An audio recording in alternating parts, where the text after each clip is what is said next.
Department's priorities, ongoing reforms, and vision for America's energy future. Over the past year, the Department of Energy has undergone a dramatic transformation. The current administration inherited a department that had shifted away from its traditional focus on basic science toward a greater emphasis on applied research. The basic research serves as the backbone of scientific and technological breakthroughs. However, because those breakthroughs are often years away from commercialization, industry frequently struggles to justify funding such work. Applied research, by contrast, focuses on solving specific challenges and bridging the gap between scientific discovery and practical application. To address this imbalance, DOE announced a sweeping reorganization in November, and led by Secretary Wright, the effort sought to refocus the department on its core mission and improve its ability to deliver for the American people. As a result, new offices were created, and the Undersecretary of Science and Undersecretary of Energy portfolios were rebalanced. By realigning offices and responsibilities, DOE established more clear priorities, I should say. Current geopolitical tensions have only underscored the importance of this effort. Combating the Chinese Communist Party's efforts to corner the market in emerging technologies should be a bipartisan and a bicameral mission. We have seen the CCP implement its market takeover playbook in sectors ranging from critical minerals to solar panels, wind turbines, and batteries over and over again. The U.S. cannot afford to rely on a single country for technologies and infrastructure that power our future. We are in a global competition where energy is the common thread. For decades, electricity demand in the United States remained relatively flat, but in recent years it has surged. Maintaining our technological advantage over China requires expanding reliable baseload power generation.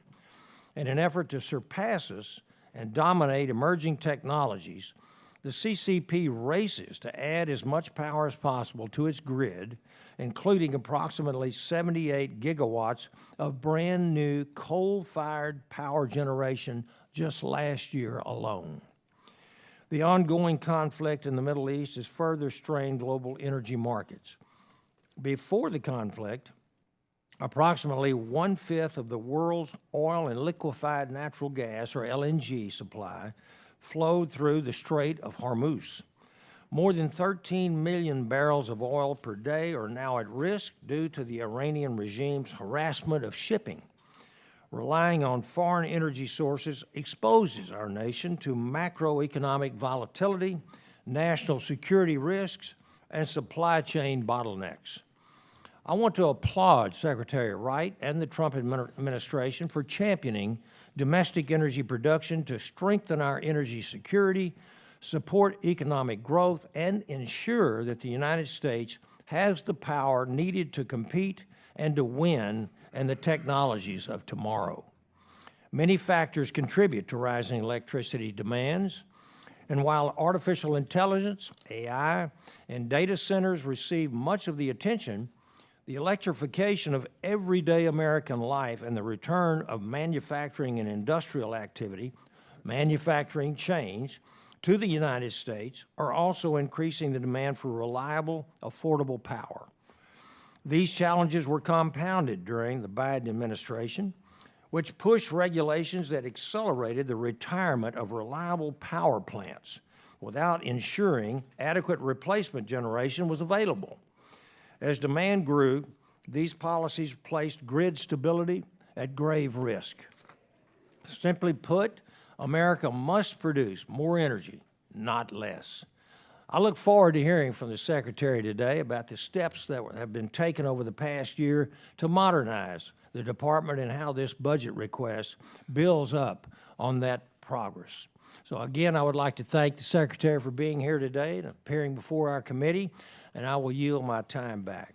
And now I'd like to recognize the ranking member of the full committee, Ms. Lofgren. Good morning, and thank you, Chairman Babin, for holding this hearing today. Secretary Wright, it's been over 16 months since you were sworn in as Secretary of Energy, yet this is the first time you've testified before the Committee on Science, Space, and Technology. This is quite unacceptable. As you and your team know, this committee has sole jurisdiction in the House of Representatives over the authorization of all of DOE's non-military science and energy research, development, demonstration, and commercialization programs that you have said you care deeply about. In fact, this is the first time I've even speaking with you. I expect to engage with you far more directly and frequently going forward. Moving on to examine your tenure as Secretary to date, the damage that you and the broader administration have already inflicted on our national energy innovation enterprise is frankly staggering. You had a team of seriously unqualified political appointees cancel billions of dollars in DOE awards across the country that had been provided as directed by Congress through extremely rigorous, independent, merit-based processes. A federal court has found these terminations concentrated in so-called blue states per the unhinged public boasting of OMB Director Russell Boyd to be blatantly illegal. These politically motivated cuts include well over $1 billion in support for vital next-generation energy projects throughout my home state of California. Now, I'll note 3 weeks ago, and without congressional authorization, President Trump attempted to set up a slush fund to pay out money to people, mostly convicted criminals, fraudsters, cop killers, no shortage of sex offenders, that he claims were victimized by the government. I hope Congress will take actions to prohibit the establishment of this fund, but if not, maybe the 40 million people of California should apply for funding under this program, given the administration's illegal actions against our citizens. There must be accountability for the mass firings and coerced departures of thousands of dedicated experts throughout DOE and our national laboratories, as well as the illegal elimination of a functional Office of Clean Energy Demonstrations as spelled out in the law. You can call these efficiencies or business-informed decisions all you want, but that doesn't make them smart or good for the American people. Last year, you yourself recognized that perhaps arbitrarily firing hundreds of professionals at the National Nuclear Security Administration, whose job it is to safeguard our nuclear secrets and ensure the reliability of our weapons stockpile, was not the best idea in the world. We now have reports from practically every relevant sector that these personnel cuts at DOE have severely harmed the ability of congressionally mandated research and security programs across the department to carry out their statutory missions. But I suspect that was the point all along. I don't know how we can reconcile your vaunted expertise in the energy sector with your absurdly inaccurate statements on the role that wind and solar power play in lowering consumer costs and ensuring the reliability of our electric grid. Yeah, we all know the wind doesn't always blow, the sun doesn't always shine. Believe it or not, we're not idiots. But look at those crazy liberal bastions called Iowa and Texas. Their grid operators will tell you they have been managing variable electricity demand with large amounts of electricity generated by renewables for decades. And the energy costs are far less expensive for their citizens than they would be if wind and solar weren't a major part of their portfolios, even without federal subsidies. So are Iowa and Texas stupid? I think not. Lastly, I know you went to MIT. I'm sure you're a very smart person, but you must recognize that you have lost credibility as a scientific expert after commissioning a widely debunked, error-filled climate so-called science report through a slapdash process that has proven to be illegal in a court of law. So much for restoring gold standard science. This would be funny if it weren't true. I would have loved to have focused with you today on our mutual support for dramatically accelerating the development and commercialization of fusion energy. But as you hopefully understand by now, you have a lot of explaining to do before this committee today and throughout the remainder of your time in this job. And with that, Mr. Chairman, I yield back. Gentlelady yields back. Thank you. Today, I want to recognize our witness, Secretary Chris Wright. He's the 17th Secretary of the United States Department of Energy. And now I'd like to recognize Secretary Wright for 5 minutes of your testimony. You are recognized, sir. Thank you, Chairman Babbitt, Ranking Member Loughran, and members of the committee. It is an honor to appear. Secretary, you want to put on your mic. Thank you. First mistake already. It is an honor to appear before you today as Secretary of Energy to discuss the President's fiscal year 2027 budget and request for the Department of Energy and the remarkable progress we are making to advance American scientific and technological leadership. Under President Trump's leadership, we are strengthening America's scientific edge and securing our position across critical frontiers of innovation, ensuring that discovery translates directly into American economic strength, national security, and technological leadership. Throughout our history, from the Manhattan Project to the Apollo missions, America's innovators have always risen to meet the moment. Today, we are doing it again.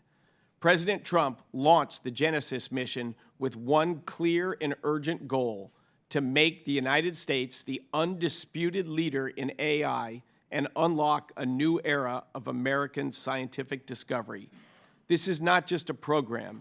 It is a nationwide mobilization, bringing together all 17 DOE national laboratories, the full force of American computing power, and the brightest scientific minds to solve the defining challenges of our time.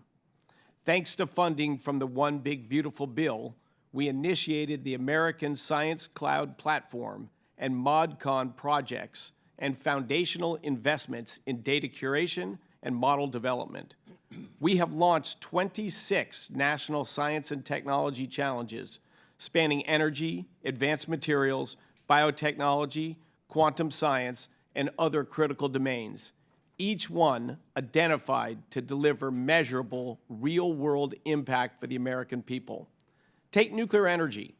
The competitive drive of American industry is flowing directly into our pilot program. President Trump set an ambitious goal: 3 reactors critical by our nation's 250th birthday. Today, I'm proud to say the first new non-light water reactor in over 4 decades reached criticality on June 4th. This is a historic moment, and it is what happens when American innovators are empowered to lead. By marrying science, technology, and private enterprise, we are not just marking a milestone, we are launching the American nuclear renaissance. The momentum doesn't stop there. The response to Genesis mission was historic, the largest number of submissions in DOE history, twice the next largest solicitation. Over 800 institutions applied, spanning industry, national labs, and academia. American science showed up. We are doubling down on quantum. We renewed the 5 national quantum information science research centers, focused on accelerating next-generation technologies and securing American leadership in quantum computing, hardware, and applications. 2 of the 2025 Nobel Prize winners in physics are associated with these quantum centers. We are driving 2 bold initiatives. First, an incentive-based competition to build and demonstrate the first scientifically relevant quantum computer by 2028, orders of magnitude more powerful than anything that exists today. Second, a national quantum supercomputing user facility to house these technologies, partner with industry to build the workforce ready to harness them. America will lead the quantum age. We're using science to accelerate the future of energy. Yesterday, DOE realized the finalized Fusion Science and Technology Roadmap, a national strategy to develop and commercialize fusion energy. DOE's ARPA-E office has committed $135 million to further fusion technologies over the next 18 months, the largest concentrated commitment to ARPA-E's history. Fusion's potential is transformative. We are treating it that way. We are investing boldly in technology that will shape America's future. In 2026, ARPA-E has already committed $170 million in investments across administration priority areas: next-generation lithium extraction, deep nuclear waste storage, grid modernization, quantum advances, and AI-accelerated catalyst discovery. We are seeing progress that shrinks experimentation from months to days. And with that, I will conclude my remarks to stay on time. Thank you very much, Secretary Wright, for your testimony. And now we will move on to our questions, and the chair would like to recognize himself for 5 minutes. Let's cut to the issue on most American minds today, gas prices. I find it ironic that the other side of the aisle is bemoaning high gas prices when this time 4 years ago, the national average for gas was at $5 a gallon, and they were nowhere to be found. Secretary Wright, can you speak to everything that you and the current administration are doing to bring down not just gas prices, but energy prices writ large for the American taxpayer? That's a long dialogue, but I would love to have it. You know, as you know, gasoline prices in inflation-adjusted terms were about as low as they had ever been before this conflict, under $3 a gallon in today's nominal dollars. And we've done it by just bringing common sense back, getting out of the way and let Americans produce energy and focus on the human impacts. Humans prefer more reliable energy, affordable energy that not only lowers their costs for their daily lives, but enables businesses to locate in their districts. But I am very proud of President Trump's courage. I've not met anyone that's comfortable with a nuclear-armed Iran. And he said, we just can't kick the can down the road and leave the next administration with an Iran that becomes untouchable because they're empowered by nuclear weapons. So he has leaned in to prevent that from happening. I support it 100%. Yes, it's moved gasoline prices up by a little more than $1 a gallon, from just under $3 to a little over $4. I'll note that gas prices in the midst of an existential conflict are lower today nationally than they were in the state of California before the crisis even began. The energy prices escalation from this conflict is real on American people. We are working every day to drive that down by releasing strategic petroleum reserves, changing regulations on gas formulations this summer. I could go on with 7 other actions, but that is temporary.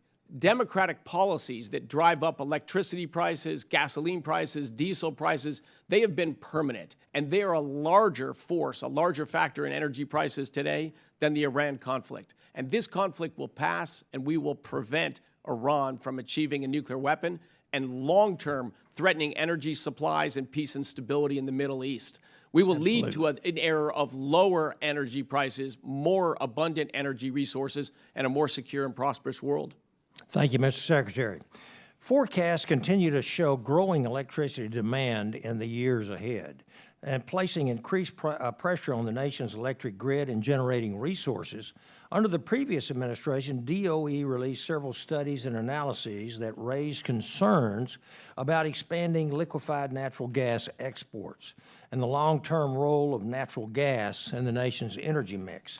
Did DOE review these studies to ensure that they were scientifically sound when that happened and informed by input from the national laboratories and industry? As short as you can, did they do so? Well, the story is actually a little different. They produced a report and completed it in October of 2023, and it showed what they didn't want to find. It showed that exporting LNG from the United States would actually, on average, drive down global carbon dioxide emissions, and it would have no economic impact on the United States.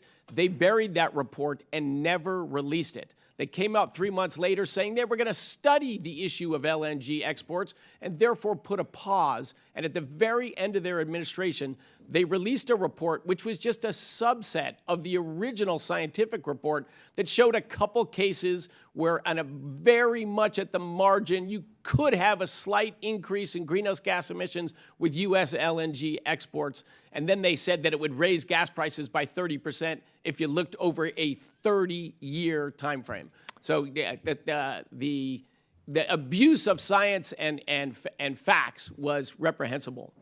Yes, sir. Based on that review, what conclusions did DOE reach regarding the potential impacts of these policies on energy prices, energy security, and the American consumer, particularly in light of the recent global developments? And if these policies had been implemented, what effect do you believe that they would have had on energy costs for American families and businesses? Oh, energy prices would be significantly higher today, not just in the United States, but globally. Our ability to help and support our allies would be hindered dramatically. And the fastest growing export from the United States of America, liquefied natural gas, would have been dead in its tracks. On inauguration night, the Indian foreign minister said, "Will you be there to supply natural gas to our future?" Fortunately, I could tell him, yes, we're reversing those ruinous policies. We will be there. Thank you, and my time has expired, so we'd like to recognize the ranking member from California. Thank you, Mr. Chairman. Mr. Secretary, last week, the Government Accountability Office issued a legal decision about your department's spend plan for fiscal year 2025 under a year-long continuing resolution in which Congress clearly directed you to maintain the programmatic funding levels that we enacted for the previous year. GAO determined that your plan to reallocate hundreds of millions of dollars that Congress appropriated for R&D in wind, solar, hydrogen, buildings, vehicles, and other energy technologies to your own favorite industries is unambiguously illegal. A GAO concluded, and this is a quote, "DOE is required to obligate and expend its FY 2025 appropriations in accordance with the reference congressional control point amounts in the FY 2024 explanatory statement." Now, if DOE implemented the FY 2025 spend plan, the department would be in clear violation of the Anti-Deficiency Act.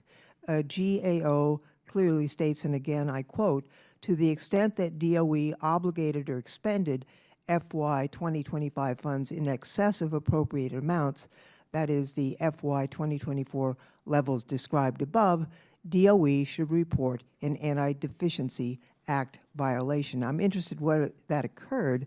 The GAO says they are unable to make a final determination of whether the department actually violated the law because DOE, quote, "has not provided adequate information or an explanation concerning the source of funds to enable a determination."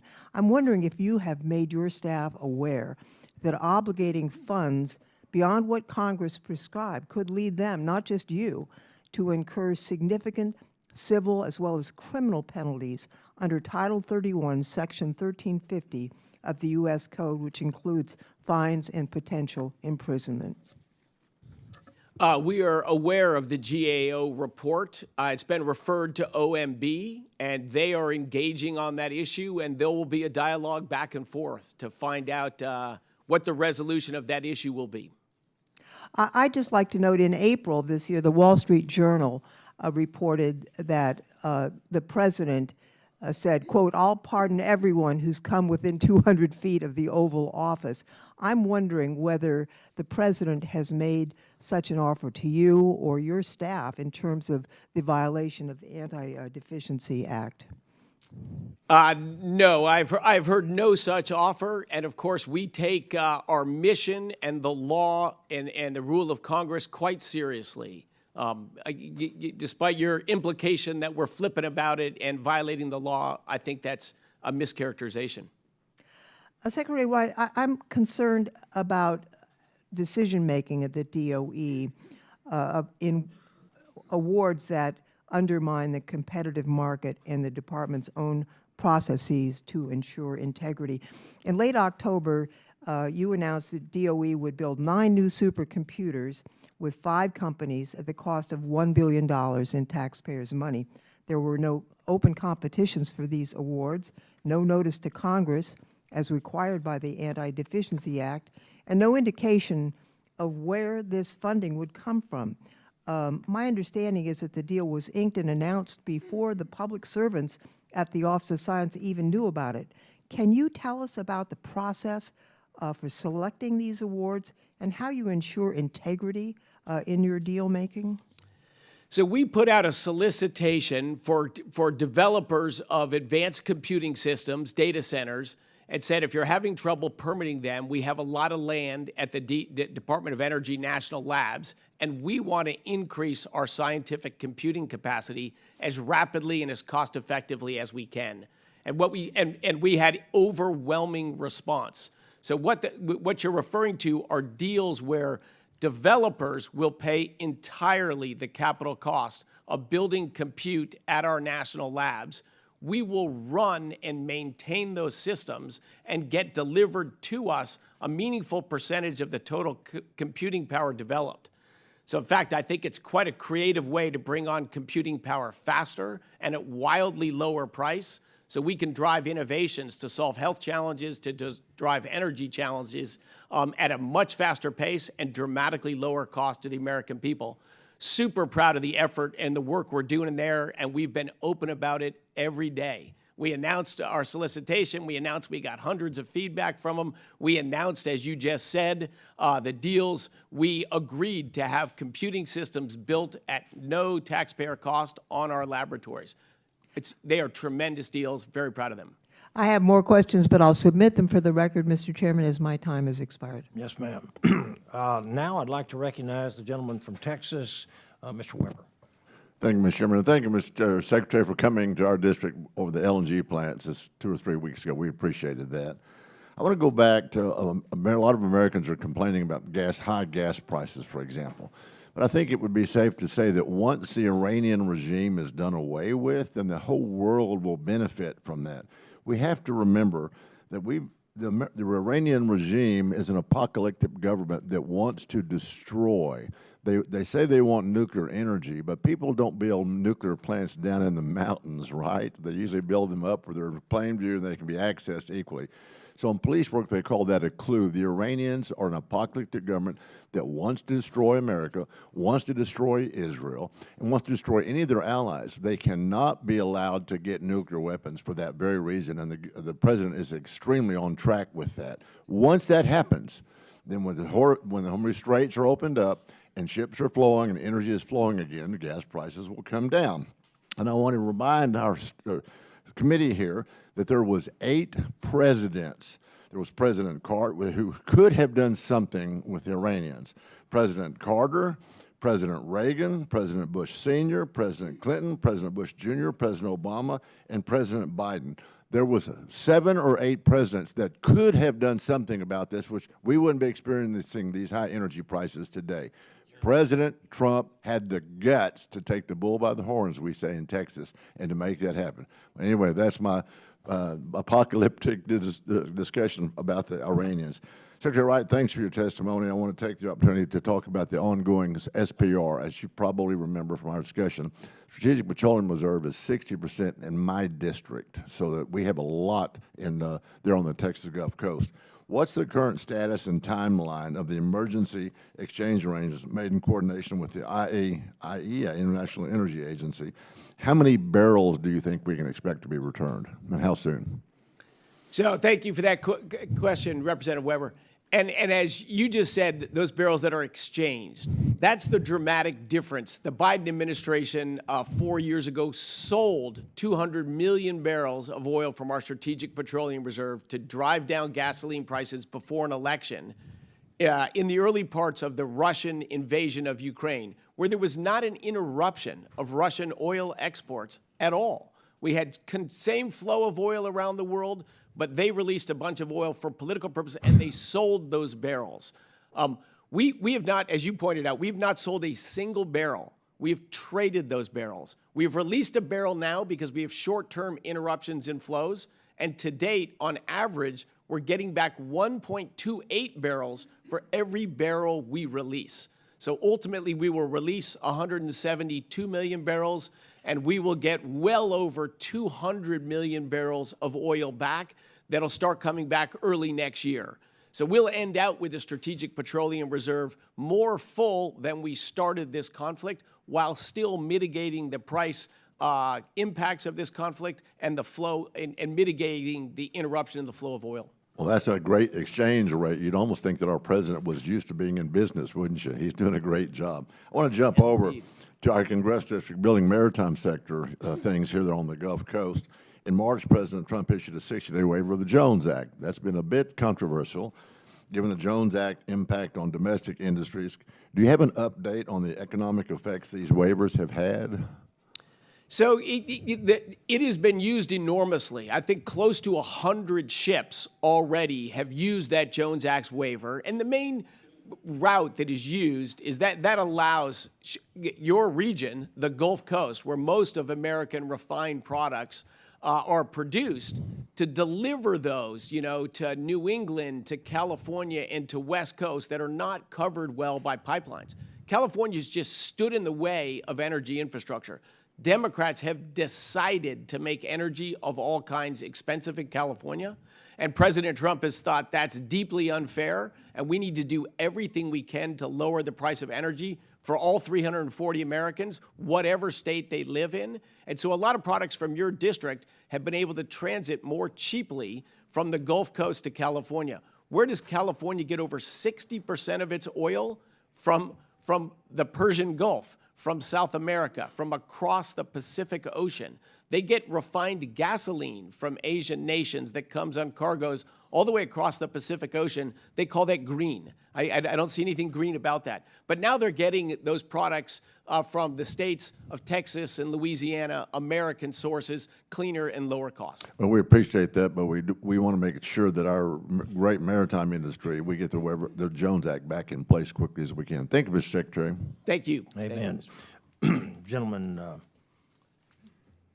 now I'd like to recognize the gentlewoman from Oregon, Ms. Bonamici. Thank you, Mr. Chairman. Secretary Wright, too many Oregonians and Americans are struggling to pay their energy bills, and your department is making it worse. Gas in Oregon is more than $5 a gallon, diesel is nearly $6, and last fall you terminated 19 awards in Oregon on political grounds, depriving the state of nearly $405 million to modernize our strained grid, to provide rural workforce training and upgrade transmission planning. You've gutted the Pacific Northwest Hydrogen Hub, which would have brought thousands of jobs to Oregon, Washington, and Montana, and hundreds of other projects remain in limbo. You said just weeks ago that prices are going to be high and maybe even rising. Well, American people are already struggling to afford rising costs, and you should care as much about them as you do about your fossil fuel friends.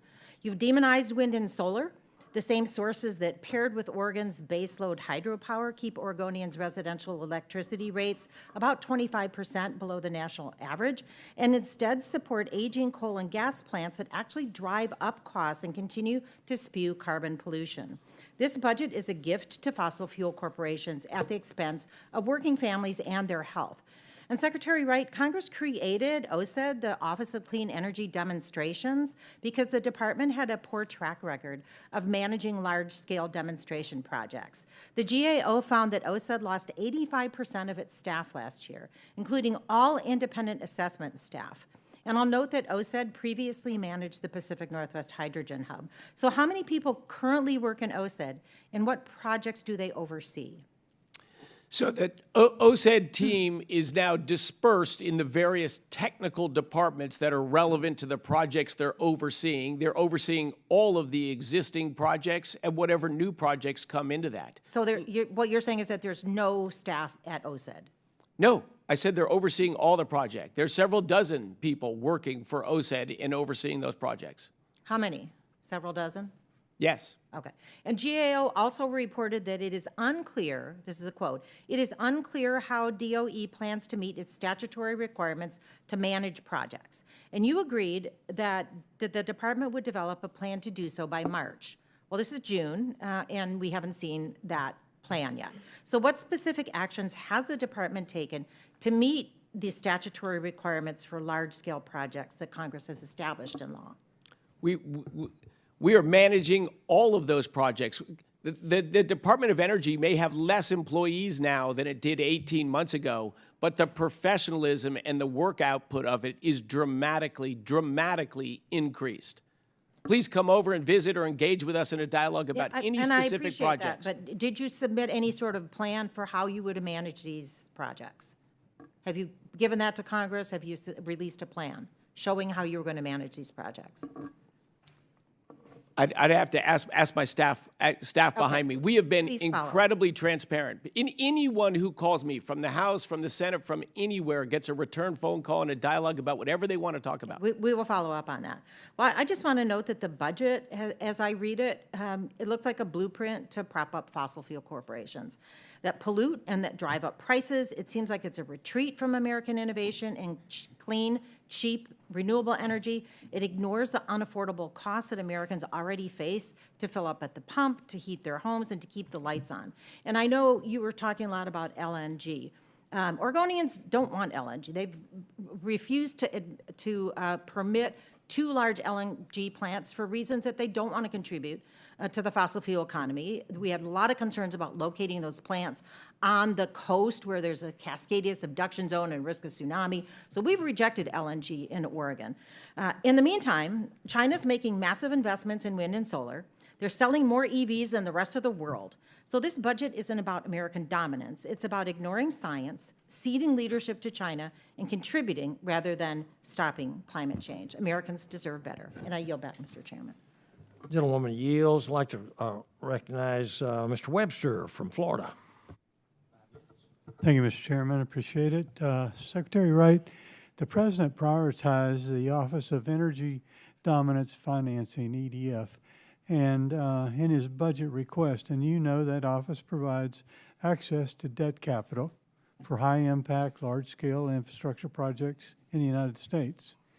If the DOE had an option to use a new finance tool, the creation of a federal infrastructure finance corporation that is totally funded by private funding, not local, not state, not federal monies, to supplement existing funding tools to address infrastructure needs. Would this new approach, in your opinion, help the EDF address our infrastructure needs? So addressing infrastructure needs is central to our office. That's what EDF focuses on right now. With the relatively small credit subsidy we have compared to lending capacity, it means we lend almost entirely to investment-grade, low-risk borrowers. And we'd love to work with you to find ways to make that more effective, but we are indeed spending that money to allow companies to build large-scale, long-lasting infrastructure to deliver lower cost energy to Americans across the state. I'd love at some point in time a chance to respond to our Oregon representative who made so many false assertions that hopefully at a future date, maybe with another congressman, I'll get to engage on that dialogue. Right. But I appreciate your interest on how can we use, and you're right, private capital is the key. Private capital is the key. All of the lending we're doing is paired with lots of private capital. And one of the areas we're lending into, for example, is these new nuclear reactors.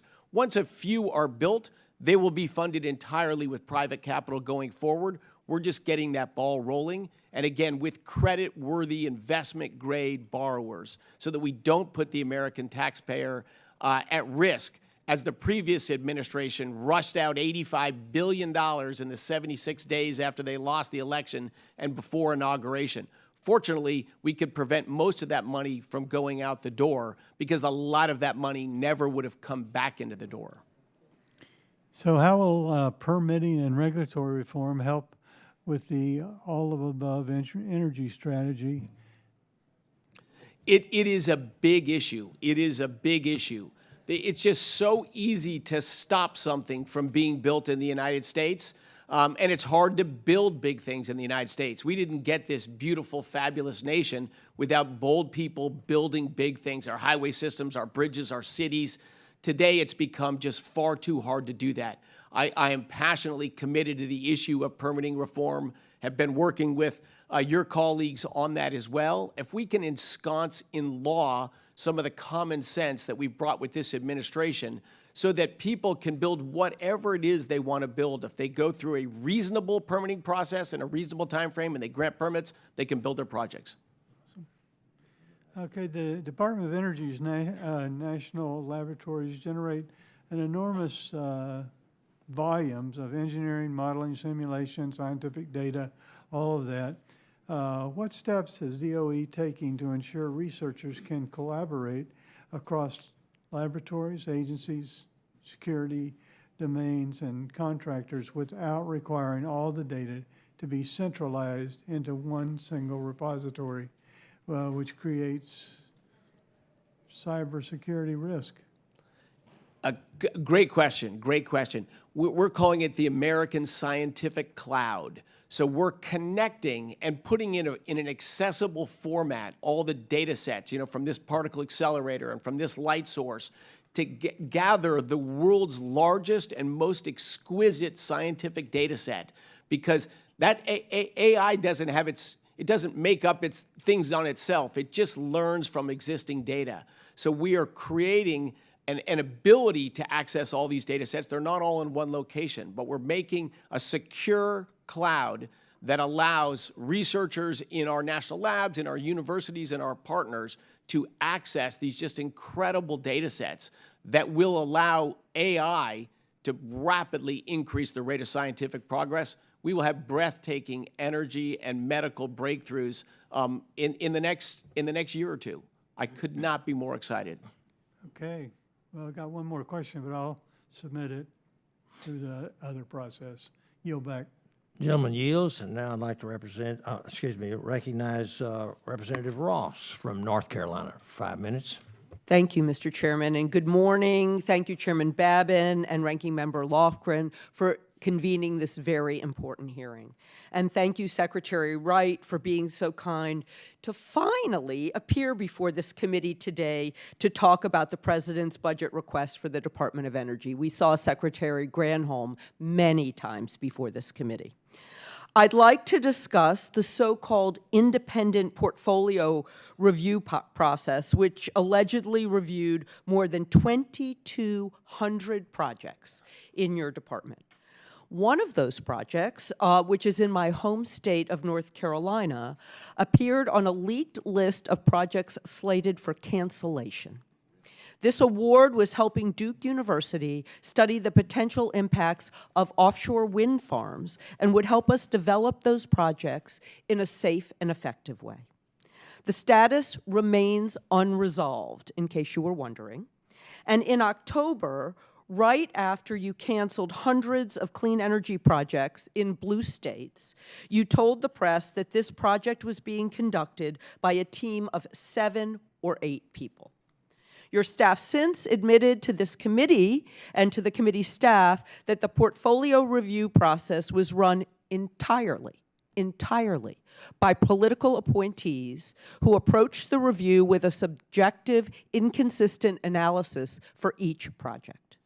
This is a stunning departure from the department's long-standing merit-based review process by career experts under both Democratic and Republican administrations, and it is fundamentally unscientific. Despite repeated requests for documentation on these decisions, none has been provided. Not to the committee, not to the GAO, and most importantly, not to the American people whose taxpayer money funds these projects. The GAO recently reported that they couldn't assess the portfolio review process for canceled projects that had been stewarded by the Office of Clean Energy Demonstrations because your department had not provided them with any documentation or analysis to support those decisions. Elevating political appointees over merit-based review sends a clear warning signal. If you want to do business with the federal government, you need to be friendly with the Trump administration. We've seen this process play out repeatedly, from this administration's shady offshore wind deals to ideological purges of clean energy projects. North Carolina is a purple state. We have many Republicans in Congress and in our legislature who have actively supported clean energy.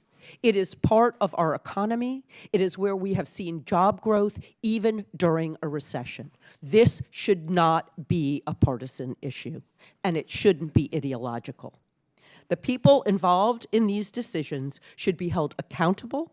We should know who they are, and that American people deserve an explanation. So could you tell us the names of the people who did the portfolio review? I will not. I would not list the names of the people right now. The last thing we need is more inaccurate. Would you provide those names to the chair and the ranking member of this committee? They have oversight over your department. You are not fully in charge. We're very happy to walk through what we did. And if you'd had any real interest, pick up the phone and call me. I would walk you through all that. I will get your cell phone that these number. were political Sure. and So unscientific. you are attacking is me. wrong. It is.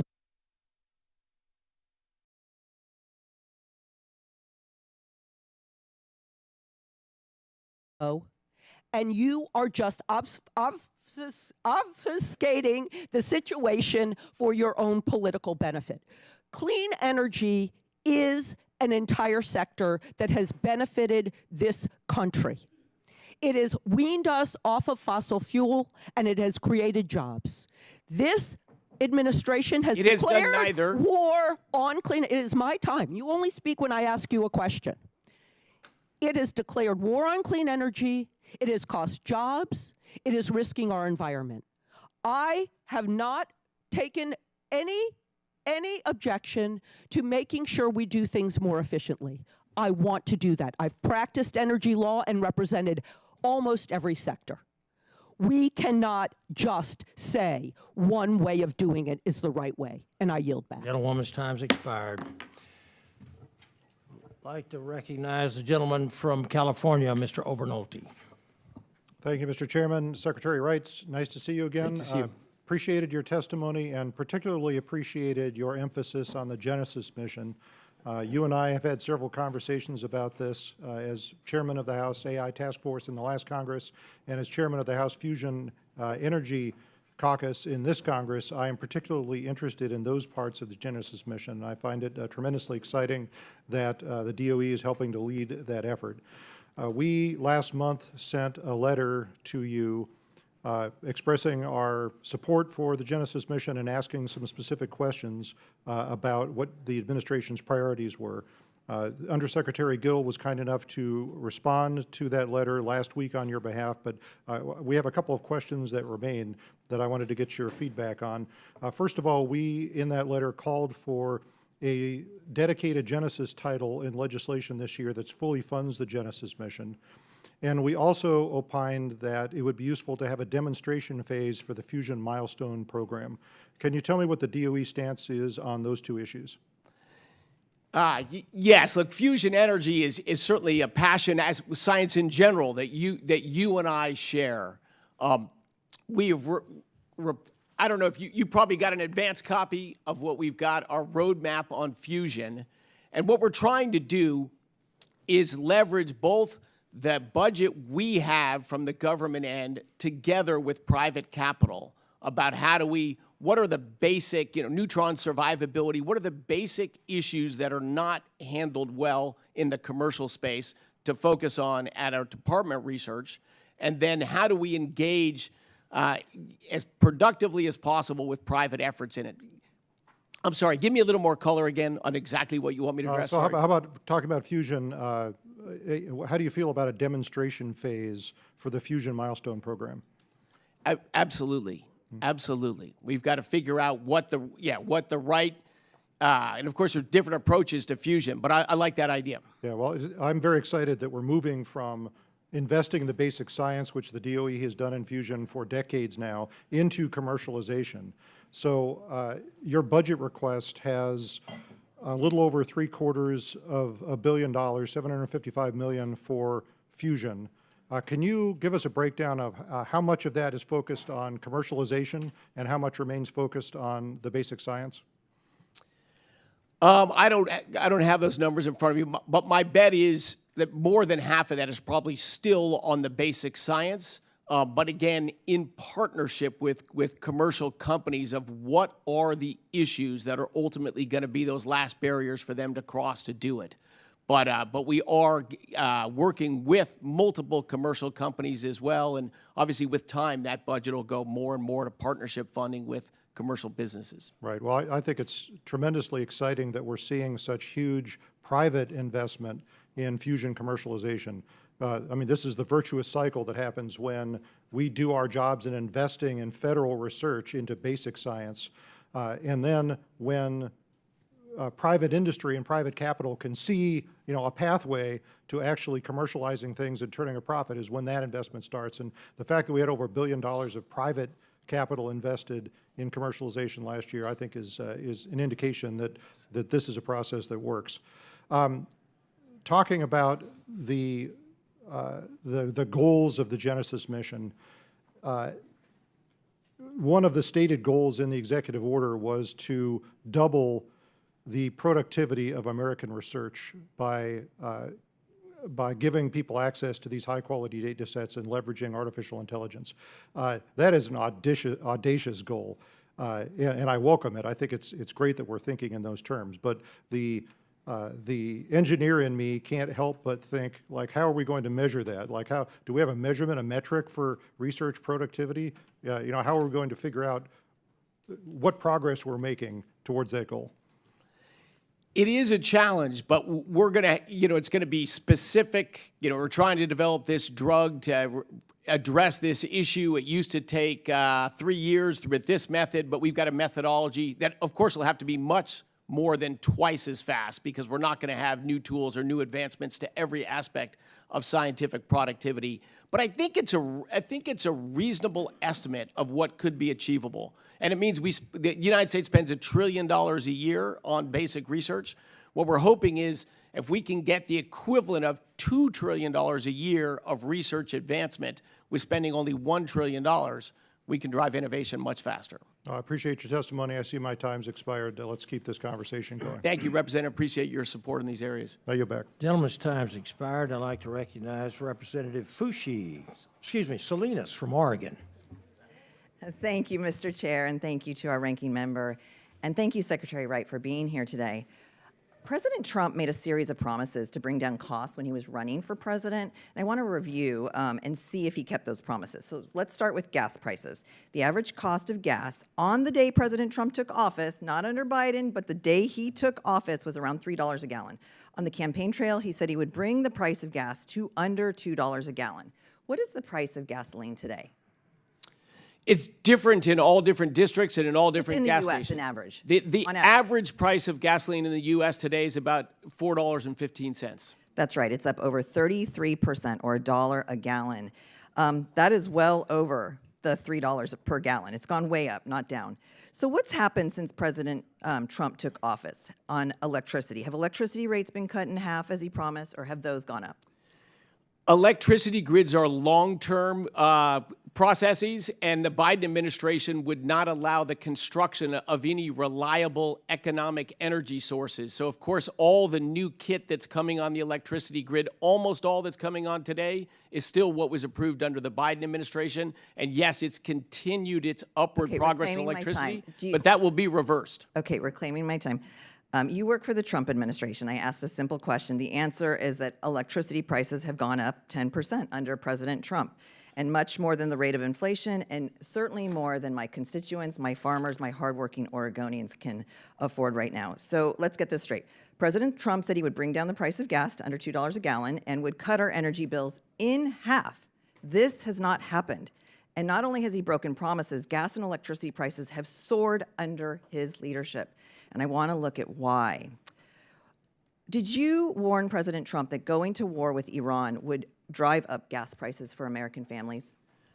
I have lots of dialogues with President Trump, which are presidential privilege, but the administration was well aware of the energy price impacts of this war would cause. They knew there would be a cost for it. But are you comfortable with this regime in Iran with nuclear weapons? Okay, I do not want Iran I'm guessing to have, not. Okay, reclaiming my time. I do not want Iran to have a nuclear weapon. So Great. You knew ahead of time that this would cost American families, and President Trump still went to war and has not achieved any kind of being able to get his arms around the nuclear weapons from Iran. Many experts have basically said, the International Atomic Energy Agency has said, we have not actually satisfied that. And at the same time, the Strait of Hormuz that President Trump can also not get his arms around is being constricted, and oil prices are going up. That is the case right now. The fundamental problem here is that Trump energy policies are completely backwards. And if we want affordable energy, we need to invest in clean energy and not be going into senseless wars. You have testified before several committees that states with renewable portfolio standards have electricity prices that are 50% higher than the national average. Is this true? That is true. All right. It is not true. My state of Oregon alone has strong renewable energy requirements and lower than average electricity prices, and we aren't alone. Many other states have similar requirements to Oregon and have electricity prices below the national average, including Colorado, Minnesota, Nevada, and Washington. We know what Legacy hydro states, there's a reason for that. It's not because is of your wind still and solar. lower. And the 50% is true. It's an average. You can Reclaiming my- always find exceptions. reclaiming my time. Just trying to stay with accuracy here. We know what happens when we rely on fossil fuels and exclude renewables. Gas prices are up because of Trump's war of choice in Iran, and for the sake of our pocketbooks, our environment, and the jobs and the economy of the future, we need to invest in low-cost, diverse sources of renewable energy. Instead, you are doing the exact opposite right now and driving up costs. President Trump has broken his promises. You are promoting backward policies, and my constituents, my farmers, my families, my workers are suffering for this. I would love to work with you to get us back on track, and I yield back. Gentlelady yields back. I'd like to recognize Representative Self from the great state of Texas. Thank you, Mr. Chairman. Mr. Secretary, I think we need some historic perspective in this conversation today. Not only does California cause gas prices to be higher in other states because of their demands, I want to go through a litany of what you inherited. I want to specifically comment on, I am basically answering the merit-based by experts comment that you heard earlier today. The DOE, this is the Biden era. This is the DOE Loan Programs Office Conflict of Interest, $385 billion in Green Energy Loan Authority. The DOE IG themselves found that they had conflicts of interest in $385 billion of loan. We also had the DOE IG found $1 billion in potential savings and recoveries in programs that had fraud, waste, and abuse risk, extreme fraud-based and abuse risk. The Clean Energy Demonstrations Office had $27 billion that they appropriated, and they hadn't built the oversight necessary for it. That tells you that we're not looking at merit-based by experts execution. Then we had the Industrial Demonstrations Program internal controls failure at only $5.8 billion. Again, they didn't have the environmental controls ready to control the program. And then probably my favorite, well, no, I've got one more. The Microvast grant reversal, $200 million to a Chinese-based company. Thankfully, we caught that and reversed that. Then we had the Strategic Petroleum Reserve sale to you guessed it, a Chinese-based company. I say it again. We sold our Strategic Petroleum Reserve to a Chinese-based company, which, by the way, took our SPR down to its lowest level in years. And then my favorite, 12 days before Biden left office, they tried to rush $23 billion out the door for Green New Scam grants. So with that historic perspective, Mr. Secretary, I'll just let you, in fact, why don't you comment on that, because that's what you inherited. That's the environment you inherited. Thank you, Congressman Self. When we came in, $85 billion had been committed from the Loan Program Office from the Biden administration losing the election and President Trump's inauguration. $85 billion, more than had been committed by that office in its 20-year history. So that was the responsible professional stuff I keep hearing about. It was nothing of the sort. And let me comment, if I can, quickly on the energy stuff I keep hearing. You know, that we're narrowly focused on fossil fuels. Wind, solar, and batteries are just under 3.5% of American energy. 3.5%. The Biden administration spent all of their money focused on this 3.5%. You know, they moved it from 2.75% to a little over 3%. They ignored where we get 97% of American energy. In fact, the expenditures out of the DOE now are still disproportionately, as a percent of the energy they produced, focused on solar than they are on the other energy sources that actually run our country. Just we're focused on research and progress and not sort of inefficient corporate subsidies, giving money so people can make something to make energy more expensive. So the claims of unprofessional of us narrowly focus on fossil fuels are just false. And so thank you for bringing some facts and some truth into the dialogue. Thank you for that, Mr. Secretary. And I will close with, I chair the Europe Subcommittee on Foreign Affairs. It's vitally important we have LNG to ship to Europe so that we can wean them off of Russian energy. It is a strategic need of the U.S. If you have any comments, please so. You have 20 seconds. Fastest growing American export there is liquefied natural gas. You know, this is a giant global primary. And for the Democrats who are in theory concerned about climate change, it's the largest source of carbon dioxide emissions reductions of any. It's more than half of the United States' entire emissions reduction. It's also the largest global source of emissions reductions. And I could have mentioned the Biden era pause on LNG exports. With that, Mr. Chairman, I yield back. Gentleman yields back. Being from the great state of Texas, it was illegal to export LNG up until President Trump. Now I'd like to recognize the gentlewoman from North Carolina, Ms. Fushi. Thank you, Mr. Chairman and Ranking Member, for holding this bipartisan committee hearing today. And thank you also, Secretary Wright, for your testimony and for appearing before us this morning. It is long overdue. I want to ask you some questions about the Climate Working Group and its July 2025 report entitled A Critical Review of Impacts of Greenhouse Gas Emissions on the U.S. Climate. When did you or your staff first notify EPA that you had formed the Climate Working Group? You know, I raised this idea early on in the administration, sort of widely. So EPA would have known about it, and other potentially interested parties in it. To me, it's very important to have a real, serious dialogue about climate change based on facts and data. And I'm very passionate about having that. I want to have public events and do much more on this. Unfortunately, environmental groups and so many others don't want to actually have that dialogue. So we've had crazy lawsuits, legal entanglements, to a very professional report that if you haven't read it, I highly recommend reading it, and I'd love to sit and talk with you about it afterwards. Thank you for that. And how did you balance EPA's desire to obtain the Climate Working Group report as quickly as possible with your own priorities as Secretary of Energy, and how did you ensure that both EPA and DOE understood that balance? Well, I mean, my thing is, for a scientific paper, I reached out to authors. We told them nothing about what to write. I exercised no editorial control whatsoever about it.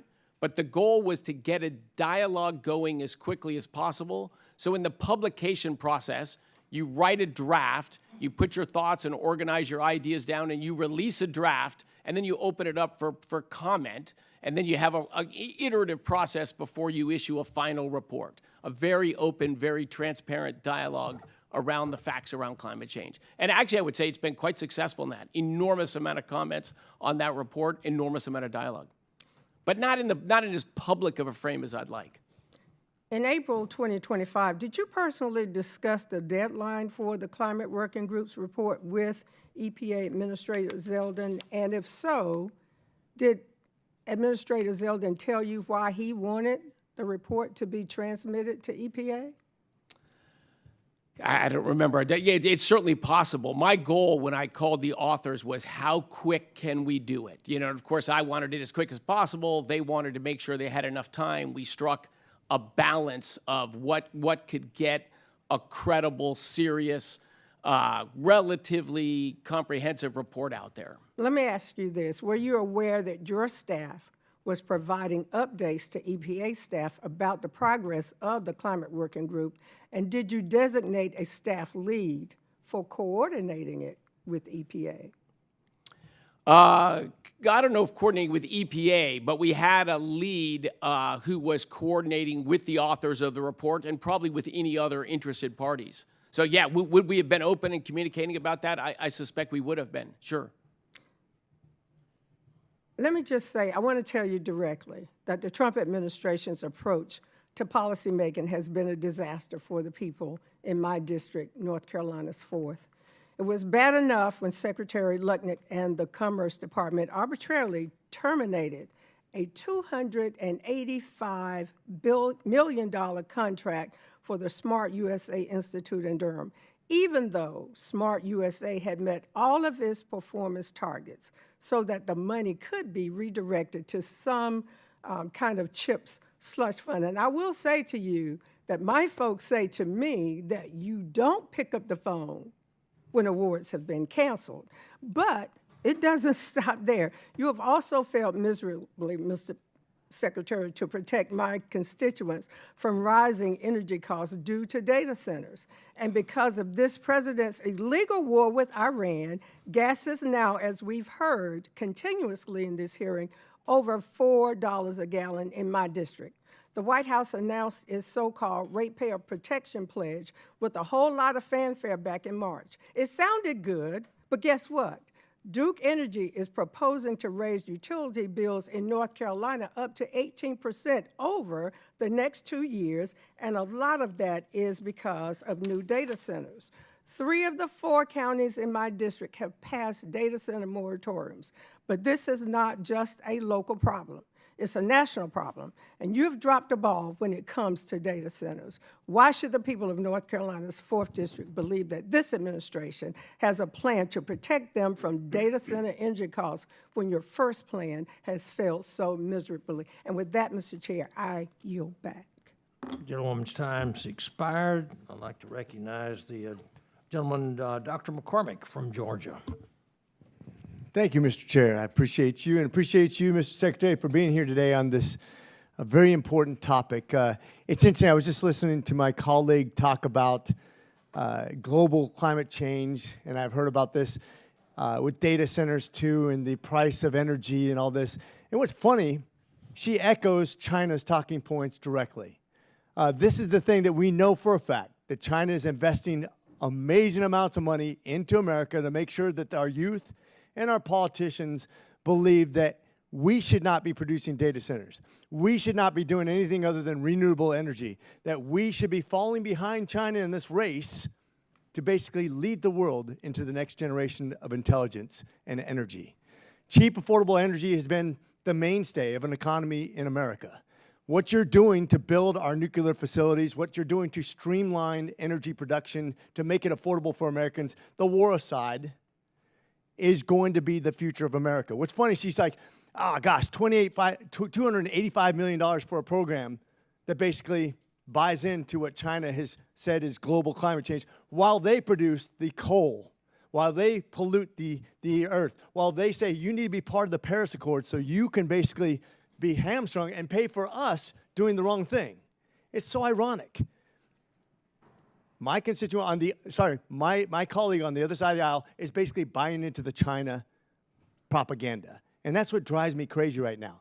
Would you agree that everything we can do to produce energy, and by the way, we already know that data centers are going to be offset by those people who produce that energy, that consume that energy and that water. We know it's going to offset it. Would you agree that we basically could produce energy cheaply, effectively, without polluting the earth, and do it as leaders in the economy of the entire world as Americans? Absolutely, 100%.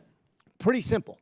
I think we have so many different things outside the box thinking. We're not going to power our data centers with solar panels. If we don't produce data centers, we will fall behind in every major category of information systems. It will hamstring our economy, hamstring Americans. We won't be able to solve all the problems, including cancer and all kinds of other things that will afflict Americans into the future. This is a generational time of choosing. One of the things that I came up with when I was in the armed services, I was a Navy guy on Navy vessels. I was also a Marine on nuclear-powered vessels. When we retired those ships, one of the things I was like, we have a nuclear modular reactor, which we've never had an accident with, which is going to be retired. You have to strip it out of the ship and then scuttle the ship or put it in mothballs. I've always said, why don't we just plug it into the grid? That's a considerable amount of energy. And by the way, you have a built-in defense structure, security system, one way in, contained, double hold. I think it's a great idea. What are we doing to do something like that? Now, it is a great idea, and the performance of those reactors that power our submarines and aircraft carriers, I agree with you, is phenomenal. Hyman Rickover, the leader of the development of that effort, true, outstanding innovator, great American. And so, yes, they are there, they are real. Obviously, for our grid or whatever, we need much more scale than that. But yes, they are viable reactors. Because of the materials in them, there is concern about they need to stay in that submarine or be in some other secure location. But I think that's a very creative idea. And of course, we could do it. I'd love to see that instituted as policy, that we can actually take our retired nuclear vessels and plug them into the grid, because I think it's a built-in energy source. It takes very little modification, very little money, and it's built-in security. I think it's something to look into for your department. Another thing, we obviously know that China's trying to corner the market on alloys, on whether it be lithium, cobalt, other rare earth minerals, but we have alternative sources, and we have resources right here in America that we've been hamstrung to get to, which could put us at a tremendous disadvantage. I was down at Georgia Tech recently looking at their development of battery elements that they use, and they have other alternative. What are we doing to make sure that we secure our future and that we're not hamstrung by the fact that China is trying to corner the market in rare earth alloys? So we started, in part of our reorg of the DOE, we created the Critical Minerals and Energy Innovation Department. That's a major department at our thing. So we are working with local mines about extracting rare earth elements and other critical minerals in the United States. We're working with people who are processing them into usable forms, people that are manufacturing them into the final systems, whether they're magnets or munitions that need antimony, which we're going to start mining again in the United States as well. So all in on that effort. You are so right. China strategically took over a number of industries that are not giant in size, but they're critical to all the things we make. And they ran other people out of business for a strategic reason to control that and have us dependent on them. And this Trump administration is all in to break that dependence. A lot of these are technologies that were developed here, and then they just took them over there and ruined the economics of them. But we are reversing that. Thank you for your passion on that. Yeah, I'm glad we're getting back to science and not just the religion of global climate change, which actually is absolutely been debunked, even by scientists who are Democrats. I'm excited about the future. As long as you're at the helm, keep doing great things. Thanks. Gentleman's time's expired. I'd like to recognize Representative Amo from Rhode Island. Thank you, Chair Babin, for holding today's hearing, and thank you, Secretary Wright, for testifying. In August 2024, Donald Trump made a promise. He said, quote, "I will rapidly drive down prices, and we will make America affordable again. We're going to get your energy prices down by 50%. Secretary Wright, has Donald Trump fulfilled his promise? He sets ambitious targets, and he is all in on driving in that direction. And the number of structural changes he's made in how we view energy and what we're doing will absolutely, over time, deliver that goal. Okay, so the answer is no. Not yet. And you know, well, you can waffle all you want, but the American people know the truth. They can feel it in their wallet every time they fill up at the gas pump, every time their energy bills come in the mail. Look, Rhode Islanders, the people I work for, have spent an additional $288 on heating oil and an extra $350 at the gas pump since Trump launched his war of choice with Iran. And I know this might sound strange to someone who has made tens of millions of dollars in oil and gas, but my constituents cannot afford $638 of a Trump surcharge to heat their homes and to drive their cars. So, Secretary Wright, when Trump made his hollow promise to make America affordable again, was he referring to a specific group of Americans or all Americans? All Americans. Well, that's good to hear. That's something that we should agree on and should be a matter of practice. Because no matter how people voted, your job is to lower costs for everyone. Unfortunately, your actions tell a different story, as is the case with Trump and folks like you who answer to them. In October, you canceled more than 300 projects in so-called blue states, including $14 million for 3 grants in Rhode Island. You claimed these decisions were not politically motivated. You said the cancellations were part of an ongoing process and that more cancellations would be announced later in the fall. But the announcement never came. And by your own admission, the review process is done. So now we're left with troubling statistics. Of the 2,200 projects you say you reviewed, 95% of projects in Republican-leaning states were retained, while 95% of the projects in Democratic-leaning states that you terminated in October remain canceled. That doesn't sound unbiased to me. 7 awardees sued DOE over their partisan award terminations, and in the litigation you said, quote, a primary reason for the selection of which DOE grant termination decisions were included in the October 2025 notice tranche was whether the grantee was located in a blue state. That is a direct quote. I ask unanimous consent to enter this document into the record. So ordered. The court rightfully found that you violated the Constitution. The only meaningful difference between the 7 projects that won in court and the hundreds of others you terminated is that those plaintiffs sued. So Secretary Wright, my question is simple. When will you restore the funding for all the projects that were wrongfully terminated? So, number one, you even read the document or misinterpreted the document. We did not involve politics in the decision-making of our review process. Hands down. Explain 95%, Secretary. Did not. You also were creative. You talked about 2 different 95%. We did not involve politics in the decisions. What about the outcomes, Mr. Secretary? The court ruling you read was a choice of announcements of some of the awards. The choice of the announcements, not made by our department. No decisions were made on politics. I keep hearing that charge. It's bullshit. We're going to say it a million times. Mr. Secretary, it's not true. I've got a point of parliamentary false. procedure. Are we permitting language like that from witnesses? Watch your language, Mr. Secretary, but let's keep this Will do, sir. please. Mr. Secretary, here's the problem with your administration. You're willing to huff and puff when it comes to showing up in front of Congress when your audience of one is paying attention. But the fact of the matter is, my constituents and the constituents of people across this Congress are struggling because of your decisions, and yet you want to use language like that, act out of hand, behave poorly, so you can prove that you have loyalty to the president. That's not how this works. Do your job. Do your job and work to lower costs for the American people. Instead, you want to pick at statistics instead of working for people in every single state, whether it's a blue state or a red state. So my question for you, as my time is rapidly expiring, when will you restore these grants? We work every day we've gone overboard for New England, for California, for blue states. That's not an answer. I'm reclaiming my time. Your assertions Mr. Secretary, are incorrect. I'm reclaiming my time. That's not an answer. Do you believe the federal grant decision should be based in any way on how a state's voters cast their ballots in a presidential election? They shouldn't, and they weren't. Mr. Secretary, this hearing started with Trump's promise to lower energy costs. Instead, you've bloviated. We've got to end this nonsense. I yield back. The gentlelady from South Carolina, Ms. Biggs. Thank you, Chairman Babin, for holding this hearing today with the Department of Energy. And I would like to thank you, Secretary Wright, for coming to Capitol Hill today to testify. I appreciate your efforts and the steps that you've taken to support the Trump administration to ensure American energy dominance.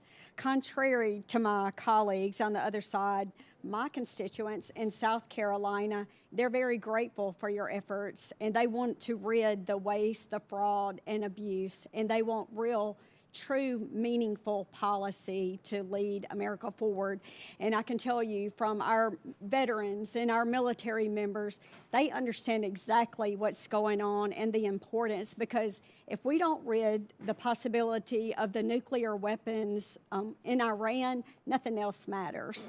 But moving on, I feel like it's an exciting time in the energy landscape right now. American energy independence, it has been restored, while scientific advancement has increased the reliability, safety, and efficiency of a new generation. Our national labs play a critical role in innovating these technologies that will propel from energy independence into energy dominance. These 17 labs, the research they cover a broad range of scientific endeavors that push the boundaries of American research. South Carolina is very proud to host one of these labs, the Savannah River National Lab, at the Savannah River site in Aiken, South Carolina. Their expertise in nuclear waste, the tritium fuel cycle, and national security provides our state a wealth of expertise that make them invaluable. They are one of the largest nuclear workforces in the United States. I also serve on Homeland Security, so that's an important aspect. Secretary Wright, can you tell us the importance of the Savannah River site to the energy security and national security of the United States? Savannah River National Lab, an absolute gem. The humans there, the research and work that's been done there, the technologies there, and the land and resources for the future of our nuclear renaissance. All of the ingredients are in Savannah National Lab. Most of its work, of course, was in fission energy, which is what we're starting a renaissance right now, but it leads the nation in addition in tritium production, the essential fuel for fusion as well. So yeah, Savannah River National Labs is, and reprocessing of fuels, so many of the things that we did 50 years ago, we stopped doing, but we need to do for our renaissance in fission and fusion. Those technologies are pioneered, and many of them are still practiced and operating at Savannah River National Lab. So we would have a slower progress in getting an American nuclear renaissance going, if not for Savannah River National Labs. My only disappointment with Savannah River National Labs is the fantastic director there, Johnny Green, and I are both Denver Nuggets fans, and we thought we were going to the championship this year, and we're disappointed in that. But Johnny and I are aligned in what goes on in that labs and the role it can play, not just in the laboratory, but in the commercial evolution and growth again of nuclear power. Thank you. Can you tell me how Congress can support the Department of Energy to secure American energy dominance for our children and for our grandchildren? Well, one thing that was brought up earlier, too, is permitting reform. We'd love to get a permitting reform bill, because to build new energy production plants, to build new manufacturing plants, to build big things in America, we've made it very hard these last 20 or 30 years. We made it very hard to build big things in America. We need to be able to build big things in America today. And continued support for the nuclear renaissance. A lot of Trump administration has driven enormous progress there. In my opening statement, in June 4th, we had the first non-light water reactor go critical, the first reactor in over 40 years in the United States. We'll probably have 2 more of those before July 4. So nuclear is going to move forward. And I think to keep your attitude, your view that more energy is a positive, and that's technologies with 80 years of safe record, we should believe in those technologies and we should lean in on them. Support for the National Lab, support for the Genesis mission that's going to allow us to drive nuclear costs down and build plants faster and cheaper. Continue doing what you're doing is so helpful, and it will matter for all Americans for our energy future. Thank you so much, and I yield back. Thank you. Gentlewoman yields. I'd like to recognize Representative McBride of Delaware. Thank you, Mr. Chairman, and thank you to you and Ranking Member Lofgren for holding this hearing, and thank you, Mr. Secretary, for joining us. In the last few months, President Trump has given the world a masterclass on what energy insecurity looks like. President Trump's war in Iran has shown us that energy security cannot mean dependence on a single fuel source. It cannot mean dependence on one supply chain, and it cannot mean dependence on one region of the world. It seems every other country is learning that lesson except for us. In January, at the World Economic Forum, President Trump told the world that he hasn't, quote, been able to find any wind farms in China, and said China sells wind turbines to, quote, the stupid people that buy them, but they don't use them themselves. Secretary Wright, have you or anyone in your department been able to find any wind turbines in China? We haven't looked. You haven't looked. Well, it seems like the president apparently has explored all 3.6 million square miles of China and apparently declared at Davos that China isn't using any wind turbines. As I mentioned, the president said that stupid people buy them. You've articulated increasing the energy supply here in the United States and our energy exports. I assume that includes wind from your perspective, yes?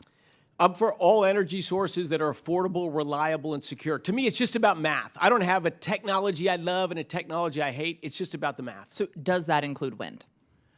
Its contribution to date so far has not been so good, but are there going to be areas or applications where wind makes sense? I suspect there are.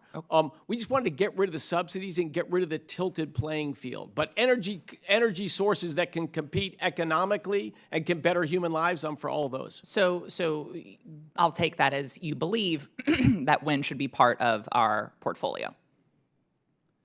Again, it's about that. We've only seen wind where it was subsidized and it was mandated. So we've forced a lot of wind power to be built in the United States. Its net impact has been upward on electricity prices because it's not dispatchable. It's just when you get a cold front that sits there, the wind doesn't blow. If you're not there at peak demand, you don't matter to our electricity grid. So on that note then, do you believe that the United States should not be playing in the global renewable marketplace when it comes to wind then?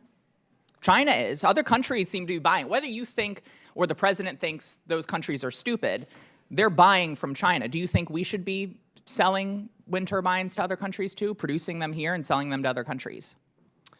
I'm for growing American industry and businesses, but you're talking a lot about wind. Let's just give the numbers real quick. Wind is 1.5% of global energy. And if you look at the nations that have been big in wind, they lead the world in the most expensive electricity prices, which is all the nations of Northwest Europe. They're the wind powerhouses. They have the most expensive electricity on the planet. Well, the president himself complained about other countries buying wind from China. He called them stupid, but he admitted they are buying wind from China. So do you think we should cede this marketplace to China? I don't believe we should cede any marketplaces to China. Okay, well, unfortunately, your actions, the actions of this administration, are undermining our capacity to compete with China in this marketplace. You've not only cut hundreds of clean energy projects, you've also eliminated the very incentives that help to spur this industry here in the United States that would allow us to compete with China. So why are you letting China win in this global economic battle? So you said remove the incentives. So 34 years of subsidy for wind weren't enough to get an infant industry off its feet and going? The 34 years, to me, if you can't compete without subsidies after 34 years, your industry doesn't work. Let's be clear. You're not opposed to subsidies for energy producers. You're just opposed to subsidies for renewable energy producers because the fossil fuel industry gets a ton of money from our government. It does not. Please tell me what those subsidies are. I'm not aware of them. They are getting a ton of investments. They're getting a ton of tax incentives. They're getting a ton of breaks. They are getting a windfall. The executives are getting a windfall while the American people pay the price right now with the increase in gas prices. There are a ton of policies. There is a ton of funding. There is a ton of tax incentives that are going to fossil fuel companies. And so you are fine. It's actually not true. You are fine. That is Tell me what they are. True. Tell me what they are. There are absolutely. What true. are they? You are the one answering questions here. You know for a fact that there are tax incentives that are going to fossil fuel companies. You know for a fact that that industry has been subsidized in the past and today by this government, by the actions of our government. You just don't want the renewable energy industry to get the same opportunities as the fossil fuel industry. You're playing winners and losers, and you're picking winners and losers. Time's expired. Thank you. Time's expired. The statement's false. I'm happy to. We should discuss it further together. We could discuss that one-on-one. I'd like to recognize Dr. Kennedy from Utah. Chair Babin, thank you for the time. And Secretary Wright, thank you for being here. We appreciate your willingness to sit for long periods of time and take these questions from us. Utah is an all-of-the-above energy state. We are very invested in oil, gas, coal, renewables, powering this fast-growing state of mind and strengthening America's energy security, which I know you and President Trump are focused on. We're also heavily invested in bringing nuclear power onto the grid and supporting critical minerals, mining, and processing. Continued investments in responsible energy development, innovation, and grid reliability will ensure Utah remains a key contributor to meeting our nation's energy needs while fostering the economic growth we both want. China currently dominates the global critical mineral supply chain, accounting for approximately 60% of global rare earth mining production and 92% of refining and processing capacity, which disturbs me and you. This administration has made clear that expanding domestic critical mineral production is a national priority in order to reduce our dependence on strategic competitors and strengthen America's economic and national security. What steps is the department taking to accelerate domestic mining, processing, and permitting efforts, and what is currently being done to make use of such critical deposits of crucial minerals such as the Silicon Ridge mine in Utah? Yes, yes. Look, to give one data point at the start, the average time from a mineral discovery to a mine open in the United States right now is 29 years. Total nonsense. Just no wonder we ceded all critical minerals production and processing to China. America is a mining powerhouse, or we used to be. We have tremendous resources, including incredible copper mine and other resources in your own state. You cannot have a modern world without these minerals and materials. So by squelching that in the United States and just pushing that abroad, we thought that was fine, but it wasn't fine. And China has used that leverage, as you know as well as I do recently, over us. You know, they can cut off the supply of things we need for our systems. So we created at the Department of Energy the Critical Minerals and Energy Innovation Office. It's one of our bigger offices.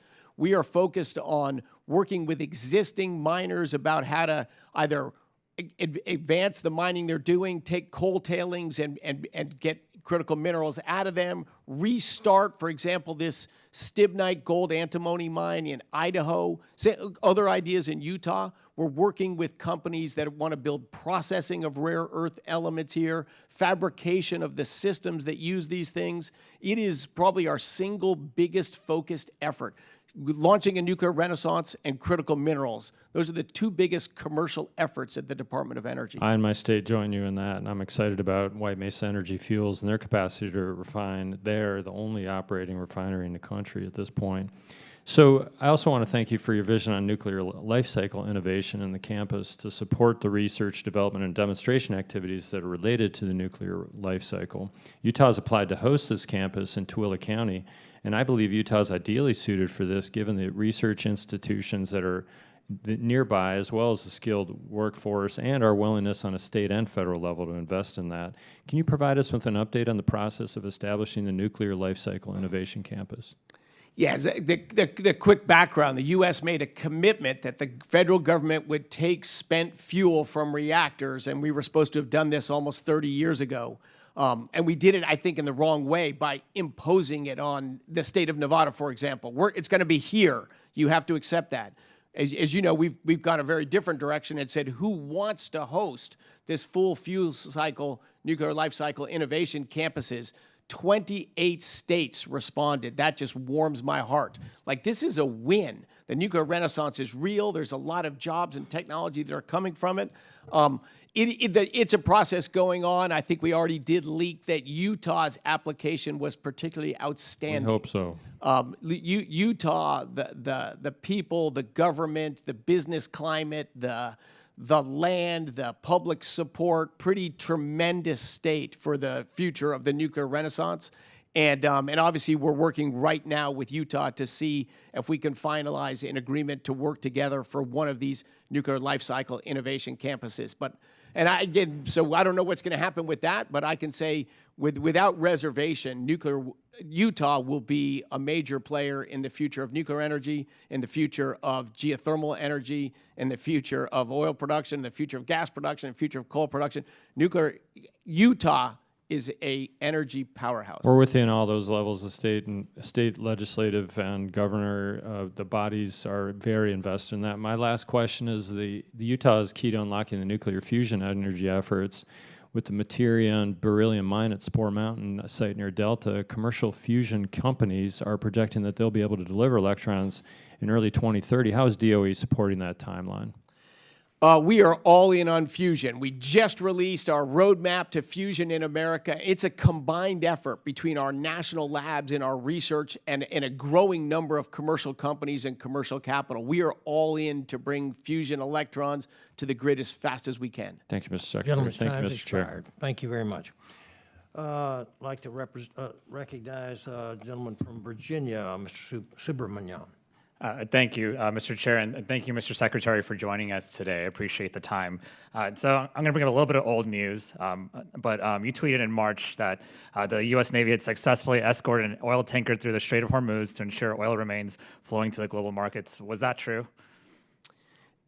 No, that was an error. It was not tweeted by me, but it was by my team that misunderstood something I said, but I take responsibility for it. What did you say to the team that they misunderstood? I gave a talk in Colorado about the state of energy and what was going on in the Strait of Hormuz. I said we will restore flows of oil to the Strait of Hormuz using the U.S. Navy if necessary. Makes this honest mistake. But the reason I bring that up is because yesterday you just said that in the Strait of Hormuz, traffic was rising very meaningfully.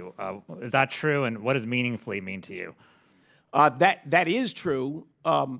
We are not talking overly about it, but this is using the U.S. military to increase flows of oil out of the Strait of Hormuz, and things are going well. I'd like to talk a little bit more detail, though, at least more than the word meaningfully. Like, what would you consider meaningful? Like, are we talking about many ships? Are we talking about one ship? Because the IMF Port Watch seems to indicate that it hasn't actually increased meaningfully. That would be incorrect. That data would be incorrect. Okay, so you have you have data that shows that there's been a significant increase in the number of ships going through the Strait of Hormuz that would supply the rest of the world with oil. That's correct. And these are not Iranian ships. These are ships that would supply us and our allies with oil. But you can't go into detail about exactly how many or what meaningfully means. Is that correct? That's correct. Okay. And then you also said that gas under $3 a gallon may not happen until next year. Do you still stand by that statement? I shouldn't be in the business of making energy price predictions or predictions of any prices in the future. But the Strait of Hormuz will reopen, and energy flows will grow, and prices will come down. Right. I guess, but a lot of people want to know when that's going to happen, right? And I think you said it yourself that under $3 would probably happen next year, not this year. And so I just, again, want to know what you think. Do you still stand by a statement like that? Again, not going to engage in those predictions. I will say the policies of this administration, on balance, are going to drive the price of energy down, and the previous administration, their policies, on balance, drove the prices of energy up. So we're at least we have the forces aligned to push energy down. The only offset to that is we decided it was completely unacceptable for this Iranian regime to have a nuclear weapon, and that to achieve that mission has caused short-term disruption. So would you agree that to get gas under $3, we need to end the Iran war? We need to get the flow of oil fully restored through the Strait of Hormuz. So yes, yes, you would agree that the Iran war would be. What you need is fully to have flows, uninhibited, not meaningfully inhibited flows of energy from the Strait of Hormuz. That is a necessary condition. Okay, I'm going to move on to a different topic. So you also said that data centers lower utility bills, not raise them. Do you still stand by that statement?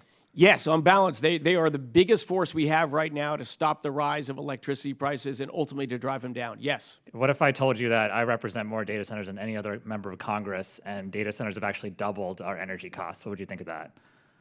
I would. They've been developed data centers in your area for a long time. So, but were data centers the driver of a doubling in the real cost of energy? Yes. I would say that. I would say that's false. It's going to continue to actually increase our energy costs. I can show you my utility bill, anywhere from 25% to 200% increases in our utility bills only because of data centers. And so we're not taking into consideration other increases in data center and energy costs because of other things. The Trump administration has been in power for 16 months. The ratepayer protection pledge and all the deals we have done with data centers are going to put downward pressure on electricity prices. But isn't the ratepayer protection 5 years ago or 20 years ago? Isn't that voluntary, though? So they don't actually have to protect ratepayers unless they want to. Is that correct? They have it is not in law yet, but I've not seen any violations of the spirit of that agreement for data center development happening during this administration. I'll tell you why they went up is because they made us, the ratepayers, pay for the transmission infrastructure for those data centers, and so that's something that needs to be considered when you're talking about data centers. The last thing is, I agree with that. Do you agree that diesel generators are a solution to our electricity shortage?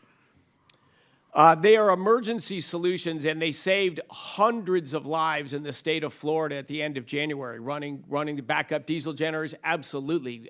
When you need them, you should run them. They're very noisy, and they're very cause a lot of pollution, and people hate them in my district too. So I'll yield back. Thank you. Gentleman yields. Like to recognize a gentleman from Tennessee, Mr. Van Epps. Thank you, Mr. Chairman, and thank you, Secretary Wright, for your testimony.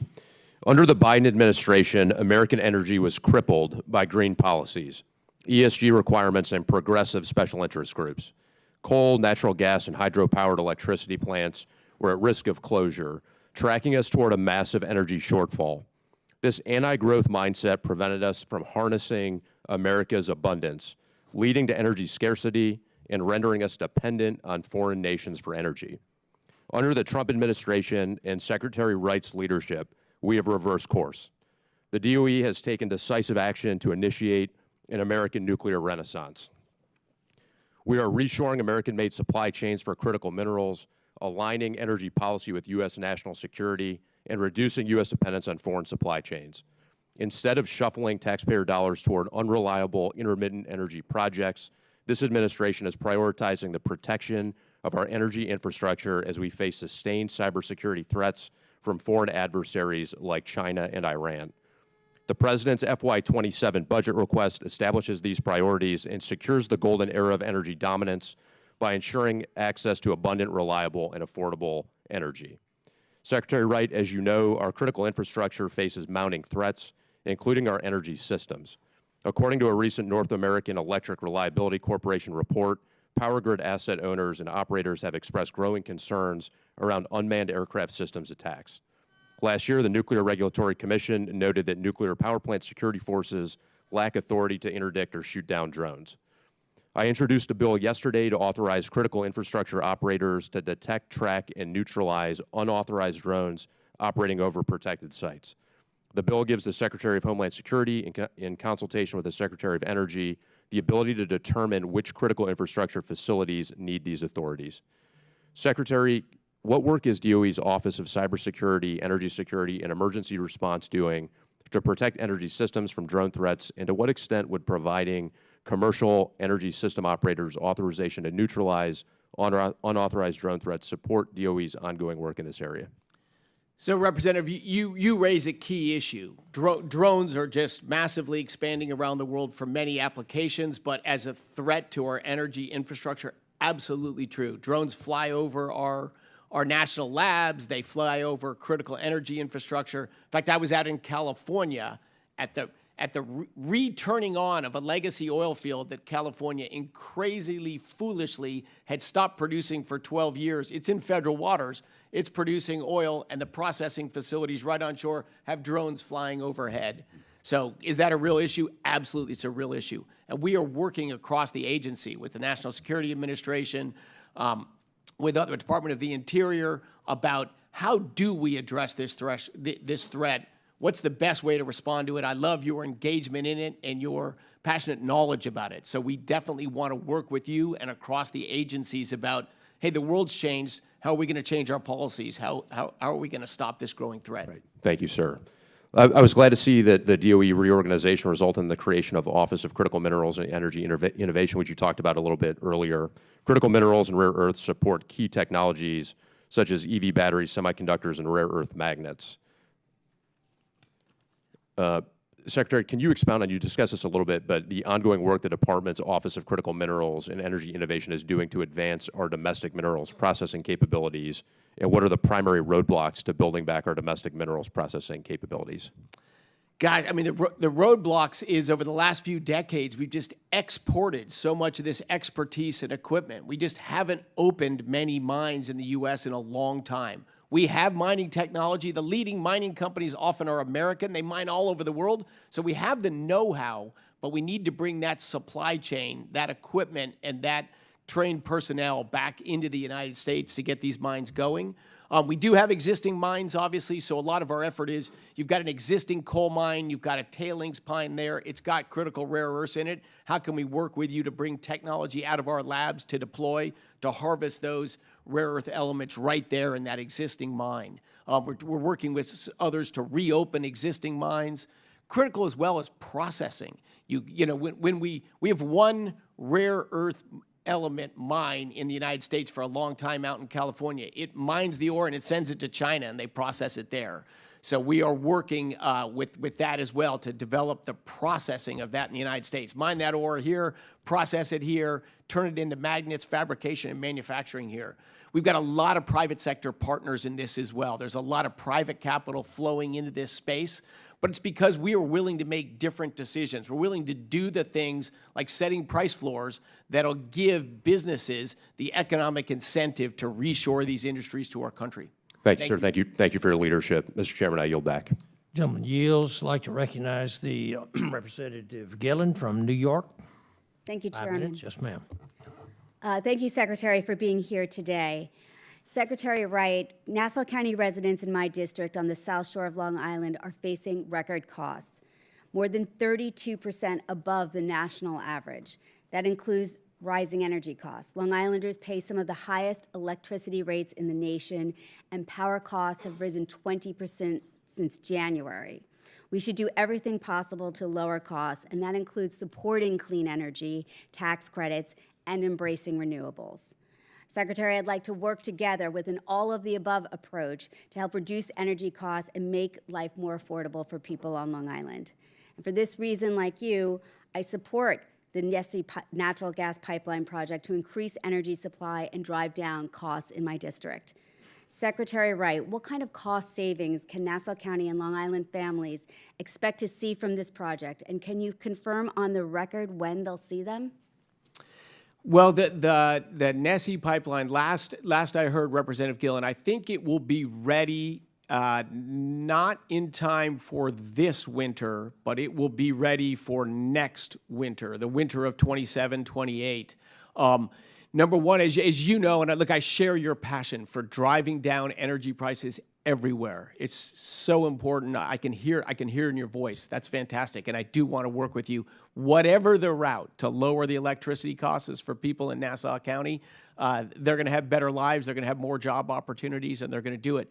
The Nessie pipeline's a big deal for sure, because as you know, when it gets cold, natural gas gets diverted just to home heating because that's the highest use, and it gets starved from the electricity plants, so they have to burn oil, which is much more expensive and much dirtier to burn. Let's have an abundant supply of natural gas, which is cheaper and cleaner. That'll help drive down electricity prices. And families in older communities that were developed a long time ago. New York's been one of our original 13 colonies. If you convert home fuel oil heating in your homes in Nassau County to natural gas heating, and we can supply reliable natural gas to you, that's something like $1,500 a year savings. So very significant, dramatic cost reductions. I will tell you, President Trump, myself, and the administration, we want to drive energy costs down everywhere we can, all 50 states. And I have worked probably at least as much of my time in Democrat-governed states as Republican-governed states. Frankly, I don't care. I'm here for all 340 million Americans, and I share your passion. Thank you. Well, I do believe bringing back some of those green energy rebates will also help drive down costs as well. Secretary, as I mentioned, skyrocketing utility bills in my district, and a recent report in our local paper Newsday detailed how elderly, disabled, and low-income Long Islanders are struggling to pay their utility bills and having their power shut off. Mr. Chairman, I ask unanimous consent to submit the article from Newsday into the record. So ordered. So I think it's a mistake that the budget request proposes zeroing out funding for the Weatherization Assistance Program, which is a program that helps low-income households lower their energy costs and saves them 20% a year in New York. Secretary, how does the Department of Energy plan to bring down utility bills and help families save on household energy costs? Yes, again, lots of mechanisms. One of the things we're working on, you mentioned the Nessie pipeline. We're also very passionate about bringing the Constitution pipeline, another pipeline that would go into upstate New York and ultimately supply gas to New England.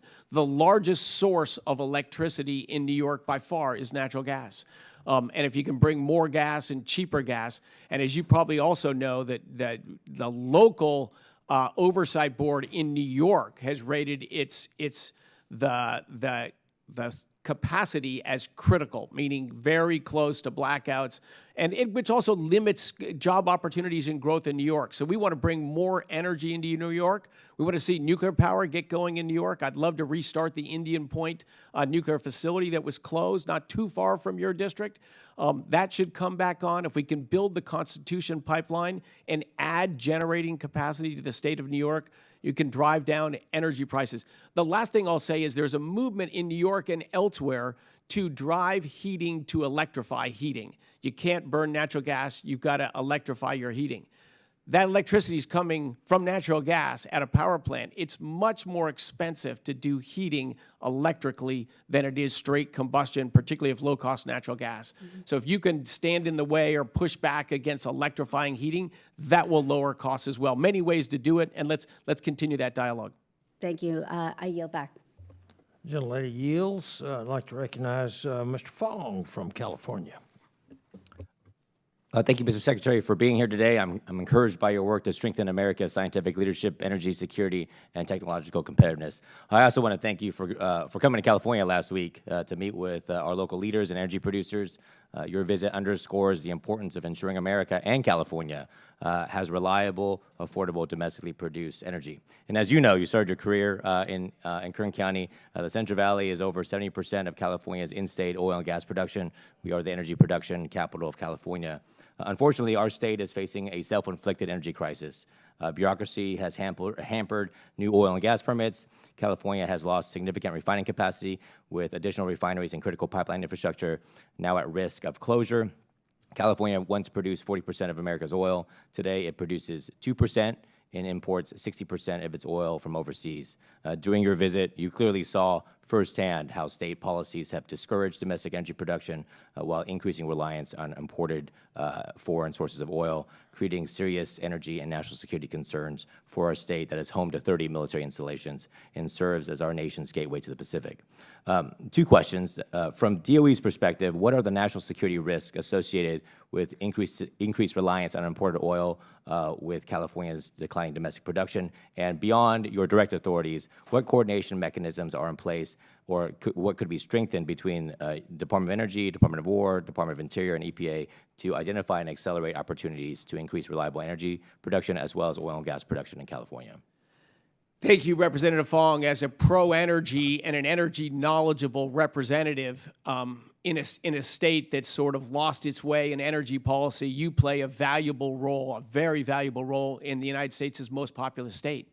Not only is California the most populous state, but we have more military installations in California than anywhere else. We've something like 30 military installations, of course, served by great Californians that are there to defend our country. But yet the energy that comes to those military bases, as you said, over 60% of it is oil imported from overseas. Only a tiny percent from California. California has resisted pipeline interconnection with the rest of the country. Its other supply of oil is oil coming down from Alaska. That's American oil and coming down our own coastline. I feel much better about that. But the oil that's coming from the Middle East, that's coming from Asia, I mean, who's our greatest geopolitical foe these days? Right? God bless, we never go to war or never have conflict with China, but that's our greatest risk, our greatest threat. And the supply chain for California in our military bases comes from Asia. That is clearly risky. And then, of course, think of our forward bases in Hawaii and Guam and throughout the South Pacific. We supply those right now directly from Asia, from foreign suppliers. California has incredible energy resources underground and incredibly energy-savvy people, capital. It was an energy powerhouse.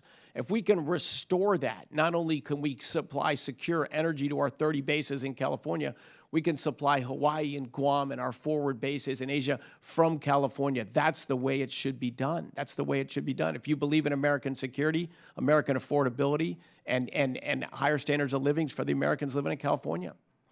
So as you and Secretary Burgum work through the National Energy Dominance Council to advance policies and projects that increase domestic oil and gas production and expand reliable baseload power generation, what steps is the Department of Energy taking today or to ensure the necessary support infrastructure is in place? Specifically, how is the DOE addressing grid capacity, transmission pipelines, refining capacity, and other critical energy infrastructure so that future energy production can be brought online efficiently, reliably, and securely, particularly in states like California, where infrastructure constraints are increasingly limiting energy production, investment, and development? Yeah, so we are in dialogue with many businesses in California. Our Energy Dominance Financing Office, a loan program, it is there to provide capital for people that are going to build energy infrastructure, that are going to increase supply and lower prices and increase security. So again, that's all 50 states. We'll do that anywhere and everywhere. Unfortunately, as you know, the business climate to build real infrastructure in California is very difficult. And boy, I often wonder the net result of that. I lived in 19 years in the state of California, just spectacular state, great people, great everything, but it has the highest adjusted poverty rate of any state in the nation. To me, that's how you can see the ruinous, expensive energy policies. They just flow downhill and they export businesses. They raise costs for consumers, but they reduce jobs, particularly for low to moderate income workers. So getting your energy system right is just essential to your economy, particularly for the lower half of the economic spectrum in your state. Thank you for fighting tirelessly for that. We're partners forever on that. Thank you. Well, I thank you for your leadership. I look forward to the continued partnership to help California solve our state's energy crisis. And with that, I yield back. Gentleman yields. I'd like to recognize Mr. Whitesides from California for 5 minutes. Thank you. Thank you, Mr. Chairman. Secretary Wright, let's start with some common ground. I'm over here. Sorry. Hi.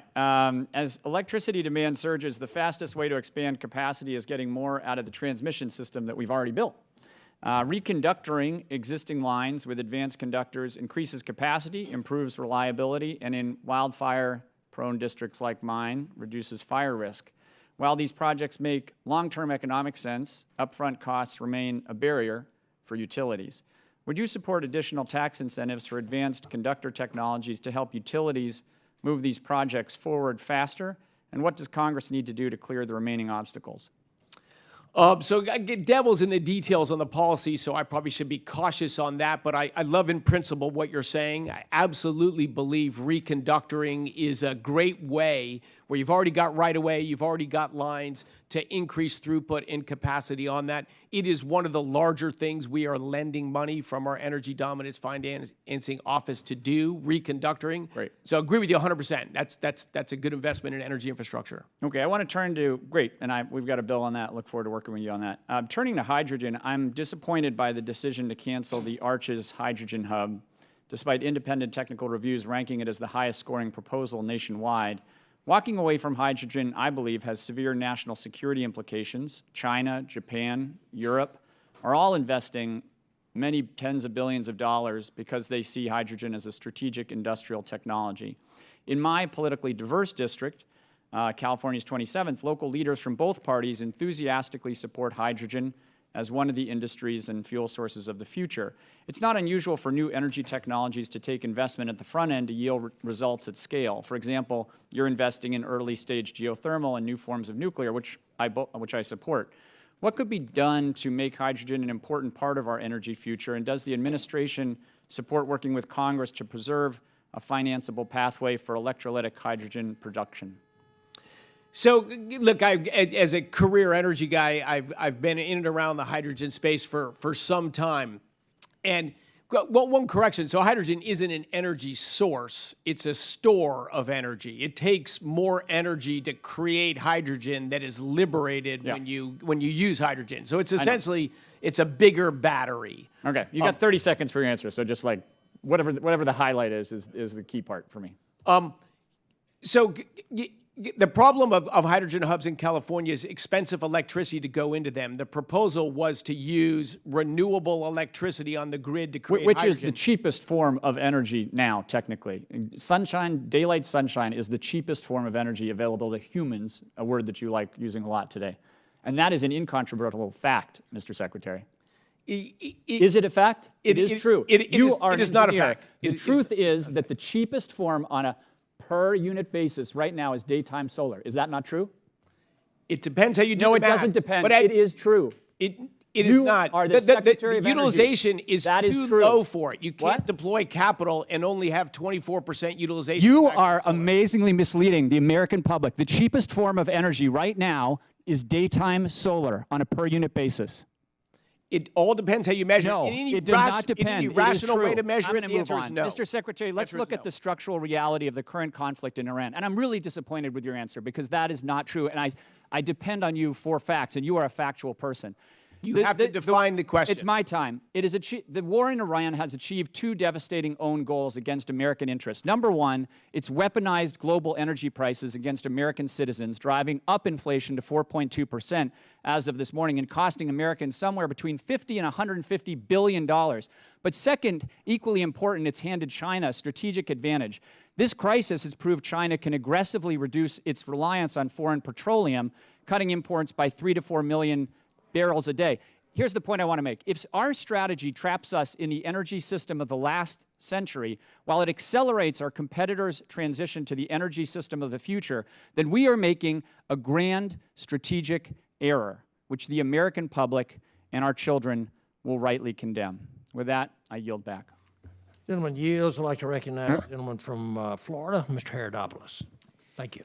Thank you, Mr. Chairman, and thank you, Mr. Secretary, for being here today. And I'm always interested in the politics of this place. Playing politics with energy is never the smart thing to do because, as we recall, during the Biden years, they actually took 40% of our strategic oil reserves in an attempt to lower prices because their policies were failing. And I'll just remind people of some of the failed policies. LNG delay, Keystone Pipeline destroyed. They were against fracking until they were trying to win Pennsylvania. Oil leases delayed. And the great news is that with your leadership, we're actually expanding our potential energy footprint so that we have more supply, because the way you reduce prices is actually increase supply. And the semantics that are being played today are typical Washington, D.C. games. And it's frustrating because our goal is to reduce the cost of energy. And as you know, throughout 2025, gas prices were coming down. That was the good news. The only reason they're up right now is because we have a global threat where a group of crazy people are willing to kill their own citizens to show you how crazy they are and have no respect whatsoever for freedom of the seas. And so, again, the politics are vast. But let me just say this. As a Floridian, we know how important reliable energy is, especially during hurricanes, let alone tropical storms. So when severe weather hits, we want to make sure the electricity actually comes on and it's reliable. So with that, what is the Department of Energy doing to ensure that we have dependable 24/7, not just daylight energy generation and sources like natural gas and nuclear to keep up with the demands on the energy grid? Yes, thank you, Representative Herodopoulos, for those intro remarks, which I agree with entirely. So one of the things, it started in the Obama administration and the Biden administration. They made it very hard raising capital and because of rules from their EPA to build reliable, dispatchable energy sources. Not impossible, but very hard. Florida, I will say, is a state that led the way. Florida and California had similar electricity prices 15 years ago. Today, California's electricity prices are more than twice as high as Florida's electricity prices. And another fact people don't know, Florida produces 20% more electricity than California does. Just common sense. Okay, Florida gets 75% of its electricity from natural gas. If you're going to build from scratch today, that is by far the cheapest way to build dispatchable, affordable electricity. Florida also has nuclear power, also has solar power, which can play a role. I worked in solar technology. I'm not anti-solar. I'm just pro-math. And so Florida in general has done pretty good math and on a relative basis. But of course, it's had recent price rises that we want to stop and reverse. And I think to your point, I mean, what we have taken is not one, it's all in energy solutions work. And depending, of course, what part of the country. Second, of course, I represent Kennedy Space Center. Congressman Whitesides and I actually worked a lot together on space issues. And that said, what are the most important projects underway currently with DOE and NASA so we can strengthen our position as we have this significant challenge from the Chinese? Yes, I think the projects with NASA are exciting. This effort to go to the moon, ultimately build a base on the moon, and we are working with NASA there for energy sources for that. Fuel for ultimately for reactors that'll be operating in space, and for americium to get short-term. My God, I'm blanking on the term of these sort of nuclear batteries before we go to reactors. But you're right, exploring, being a leader in space, being a leader on not just in Earth orbit, but in far space, it's not only great for American science innovation and American spirit, but it'll matter for national defense as well. NASA is, like our national labs, is a national treasure. And getting NASA as a partner now with private business to drive space forward, I think will bring huge benefits, not just to Florida, but to our country. Well, I couldn't agree with you more, Mr. Secretary, and I appreciate your candor and your willingness to work with us so we win this new space race. And of course, some of the new technologies you speak of right now are going to be the things that power us on the moon, and we'll be there in just a few short years.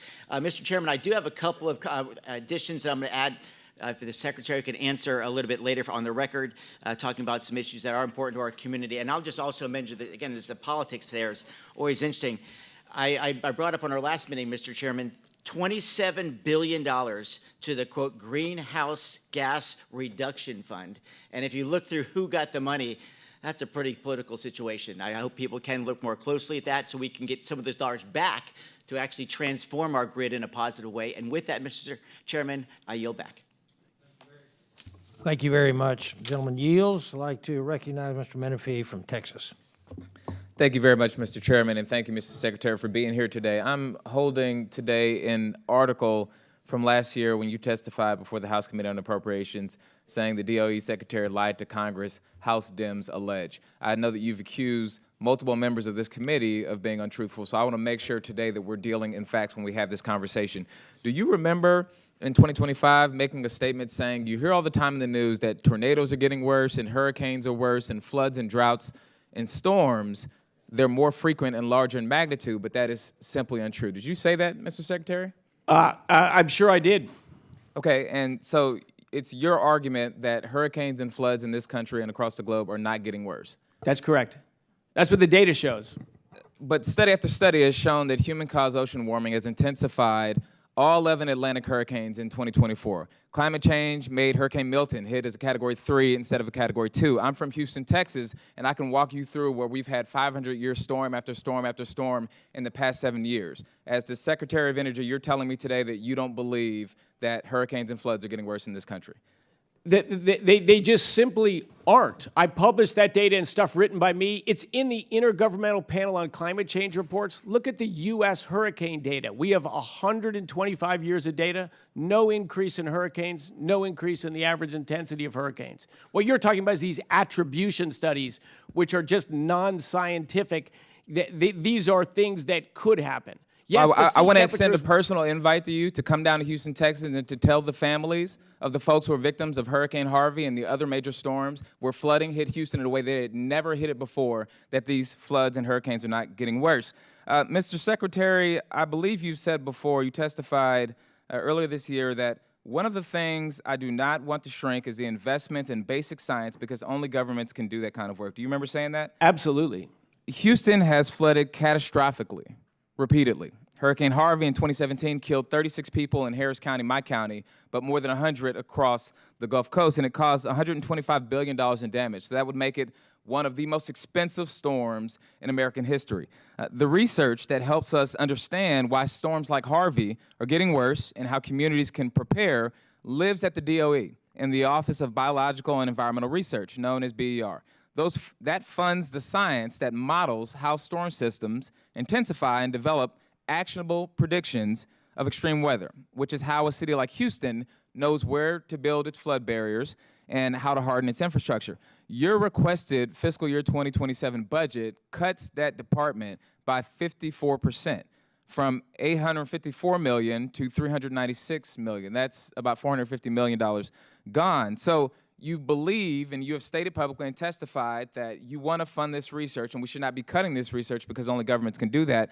But BER is exactly that kind of long-term investment. So how does cutting it by more than half align with that commitment? Our proposed science budget for this year is actually up slightly from what we proposed last year. So we're not cutting our research on science. But of course, you move where dollars get the greatest bang for the buck. With AI, a big thing is of our Genesis mission, we're going to get massively improved ability to track further ahead where hurricanes are going, where weather systems are going. We have enormous money and research going in to get better at understanding these disasters. Mr. Secretary, that may have been the answer to some question, but it was not the answer to my question. I'm asking you specifically, does your proposed budget that you sent to House Appropriations cut BER funding by 54%? It does. I mentioned that. I said our total investment in science, you have to prioritize where to allocate dollars. I'd like to invite you to Houston and explain to people in the Houston area how a supercomputer can ensure that a family in Houston is protected from the next Hurricane Harvey. Let's move on. This is not abstract. The House Appropriations Committee already rejected your BER cut, and they funded it at $800 million. So that's $404 million more than what your agency requested. So Congress is telling you that this cut is wrong. You said you want to work with Congress on these budget levels. Will you commit today to supporting the House Appropriations level for BER? Absolutely. Fantastic. I want to talk a little bit about grid security. We have a distinct history with that in the state of Texas because Texans understand what grid failure can mean better than almost anyone. In February 2021, Winter Storm Uri killed at least 245 people in Texas and caused an estimated $195 billion in damage. Now, I know that ERCOT is a separate grid system than the rest of the nation, but there is research that is shared that is important. That grid failure drove those deaths and was a direct result of infrastructure that was not prepared for the stress that it faced. Your own testimony that you provided to us here today says the national grid is experiencing increased strain because of retirements of existing generation, data centers, and advanced manufacturing. Those are your words, Secretary. And yet your fiscal year 2027 budget cuts the Office of Cybersecurity, Energy Security, and Emergency Response, CSER, by $30 million. The House Appropriations Committee again rejected your cut and said CSER should stay flat at $190 million. Gentleman's time's expired. Thank you, Mr. Speaker. I yield back. Okay. I'd like to recognize the gentleman from North Carolina, Mr. Harrigan. Well, thank you, Mr. Chairman. And Mr. Secretary, thanks for being here today. Thanks for your testimony. And thank you for the tireless work that you have been doing to create more electrons across our country at a more affordable rate for American families. I truly appreciate it. My constituents appreciate it. And along those lines of effort, I have a couple quick questions for you. The first is, how important are investment tax credits and qualified process expenditures, ITCs and QPEs? How important are those for the development of new nuclear power? I think they will be very important for the development of new nuclear power. I've been a lifelong fan of nuclear. Came out of the gates in the 1950s strong. We built a lot of nuclear in the United States at good economics, you know, and then we just didn't build any reactors for several decades. The supply chain is atrophied. We've made it slow and expensive to build nuclear in the United States. Fundamentally, it should not be slow and expensive, but that's where we stand today. So as a guy who's a capitalist and doesn't like energy subsidies, I do think that these helpful things in the legislation to get the nuclear ball rolling again, I think they're important and I think they'll be very helpful. And then you'll get a nuclear industry that'll run on itself. I don't believe it'll live on subsidies for 34 years like wind power has done. We need 5 to 10 years to get that nuclear ball rolling. Absolutely. I totally agree with you. And when utilities construct these new nuclear power plants of whatever variation or generation they might be, how important is it to actually minimize the rate impacts on consumers while still bringing the reliable new energy online?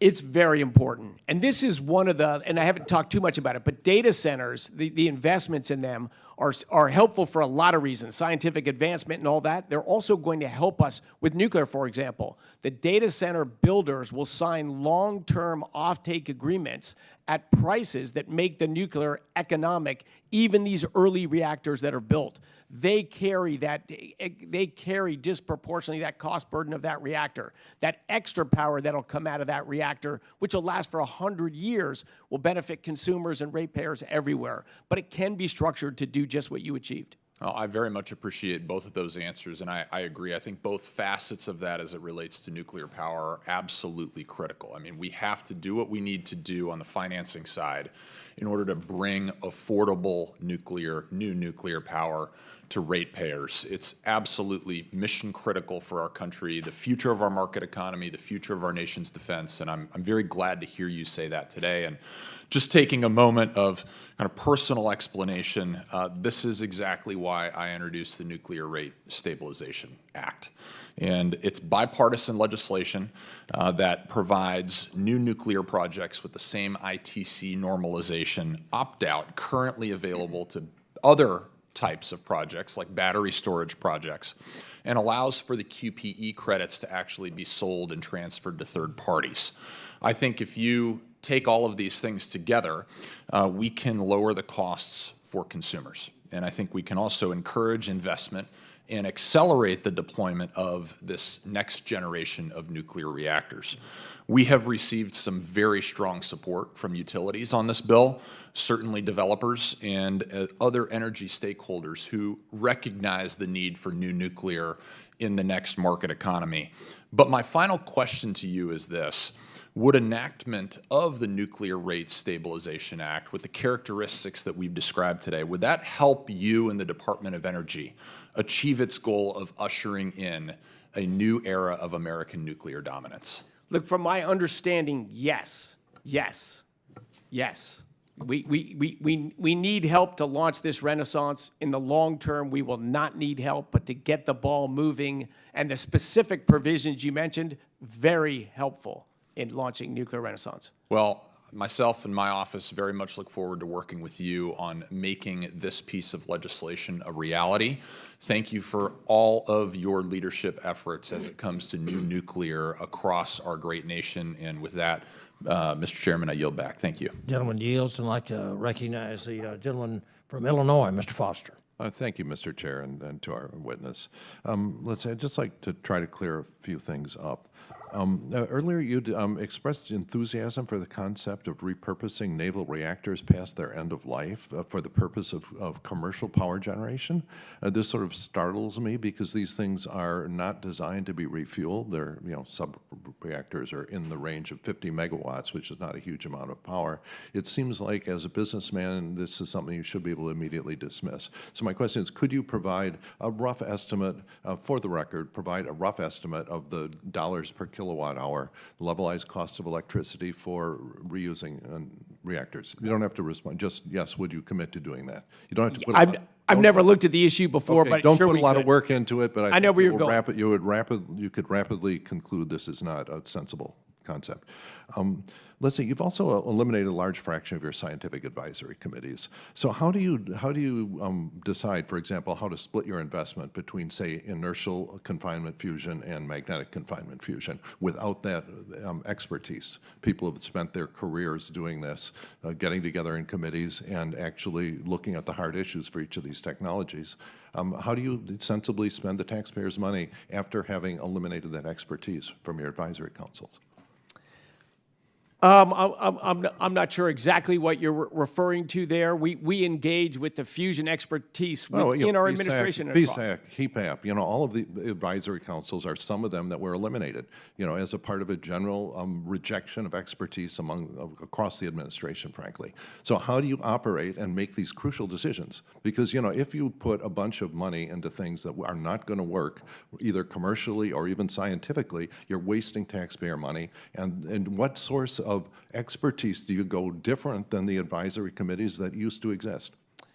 We get input on fusion energy from the fusion scientists across our labs, in academia, in the commercial world, within the Department of Energy. I don't think we've had any reduction of input. In fact, our engagement and interest in fusion, I would say we probably have more voices, more active dialogue about fusion than the DOE than previous. You have no process that I perceive. It just seems like it's all, you announce a bunch of projects without the sort of independent set of eyes on this. Related to that, it's my understanding that one of the core tenets of gold standard science is scientific peer review. Am I correct in that? Yep. Yep, okay. So do you intend to submit your climate working group report to independent peer review?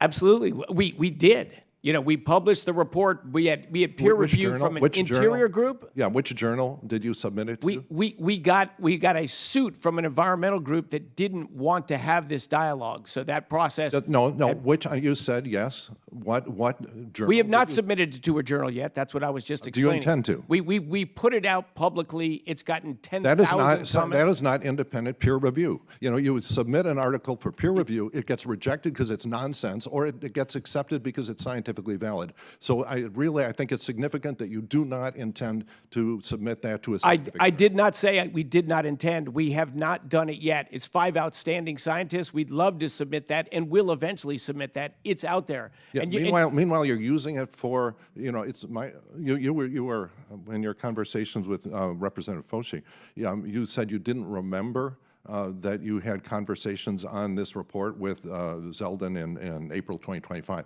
Now, are you telling us that you did not coordinate the preparation and release of this with the EPA? I answered the question. I said we coordinated and we're open about what we were doing across the government, including EPA. I said I didn't remember some specific date he might have mentioned in April, some specific conversation. Very open about what we did on that, coordinating, communicating across it. Proud of what we've done, and if you've got disagreements with the paper, I'd love to hear them. Oh yeah, a large number of them. But you know, the first line of defense is don't even discuss it, don't use it for policy until it is passed independent scientific peer review. And it's distressing that you've decided to bypass that for the purposes of at least attempting to use it for policy.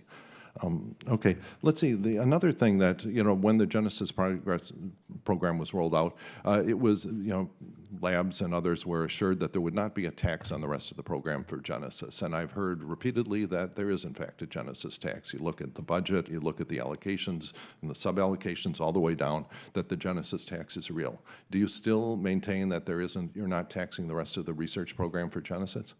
No, we're not taxing the rest. This is a tool that we're using across the fields, across the research program. Those monies are still in those departments. They're just called out as being used for AI. Those are from these departments themselves. But that sort of dodges the question. You know, if you have a research program that has an independent merit, and then all of a sudden you give it a new unfunded mandate called the Genesis thing, that is a tax on that program. You know, I hear all the time from my Republican colleagues that about unfunded mandates, and it seems this is a classic Gentleman's example. time's expired. All right, thank you. Yield back. The gentleman yields. I'd like to recognize Mr. Hurd from Colorado. Thank you, Mr. Chairman. Good morning, Secretary Wright. As you know, I am privileged to represent about half of the geographic footprint of our home state, and I want to thank you for your commitment to grid reliability, resource adequacy in the Rocky Mountain region, particularly with respect to the baseload coal-fired power plants in Colorado and beyond with respect to the 202C orders. And I appreciate that commitment to keeping energy costs low and keeping that grid reliable in the Rocky Mountain region. Big picture question for you. We're seeing forecasts for electricity demands increases that would have been implausible years ago. What do you see, Mr. Secretary, as the greatest risk going forward? Is it underbuilding generation? Is it underbuilding transmission? Is it underestimating demand or something else? I mean, it's the whole system that matters. One of the first things, the greatest risk, when we came in, we did a study of the electricity grid and projected out what we thought was demand, just one guess of what demand from reshoring manufacturing and AI was, and extrapolated ahead the policies of the Biden administration. They left behind resource plans around the country of where it was going, and it was showing 100 times increase in blackout risk by 2030. In other words, train wreck. First thing we did was stop the closure of coal plants. We stopped 17 gigawatts of coal plants from being closed last year. If we had not done that, hundreds of Americans would have died in that last week of January, that winter storm Fern that came down, where we were on the ragged edge of the grid with those assets on and running full things. So, you know, we want to build a mountain. The first thing to do is stop digging a hole. Now we need to build new generation, but that takes years. So we've also got activities, to restart nuclear power plants. The first one will be restarted this summer in Michigan. We'll have another one in Pennsylvania next year and another one in Iowa. We're uprating coal plants, uprating natural gas plants, uprating nuclear plants, stopping the closure of hydro plants that the Democrats also wanted to tear down, dams. So basically restoring common sense and allowing capital to flow in and build new assets. So it is a race. Things in the electricity grid move slower than I like, but we need to build quickly if we're going to reshore manufacturing and lead in artificial intelligence, and I think both of those are critical. I agree, Mr. Secretary. Can you talk about geothermal as well? And we're not going to talk about heat pumps, but I'm talking about utility scale geothermal. I think this is one of the areas that we see agreement on both sides of the aisle. It's reliable, it's dispatchable, it has a relatively small surface footprint for generation.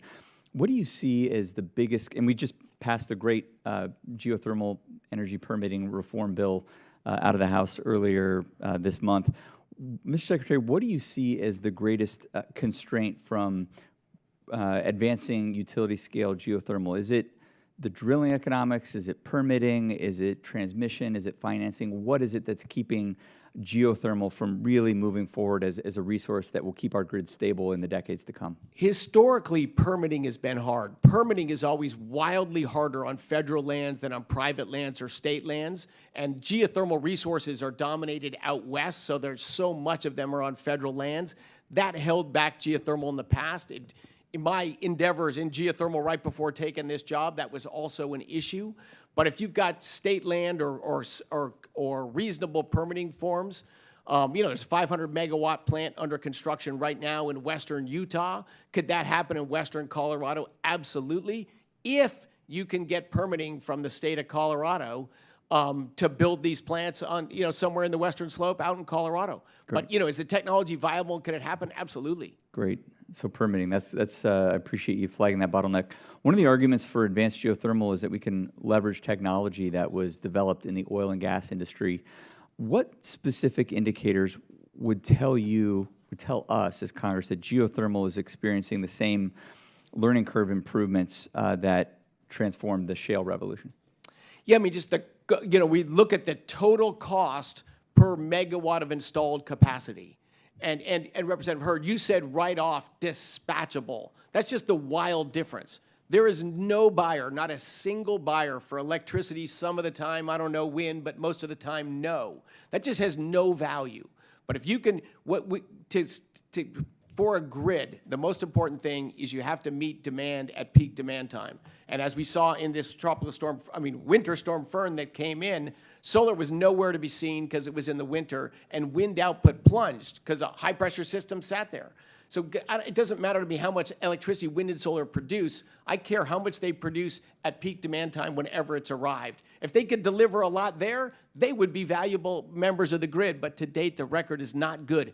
Geothermal can not only be there, rain or shine, but it can increase its output when you're at peak demand time. You can withdraw basically water that's in this large underground reservoir. You can increase output when you need it. That's very valuable electricity. Thank you, Mr. Secretary, and thank you also for your commitment to bettering human lives. I think that's what we're talking about here. With that, Mr. Chairman, my time has expired. Gentleman yields. Thank you. I'd like to recognize the gentlelady from California, Ms. Rivas. Thank you, Mr. Chair, for recognizing me. Secretary Wright, I'm an engineer by training and have spent much of my career encouraging young people to pursue careers in STEM. As co-chair of the STEM Education Caucus, I lead my colleagues in ensuring that America continues to lead in STEM education and research opportunities.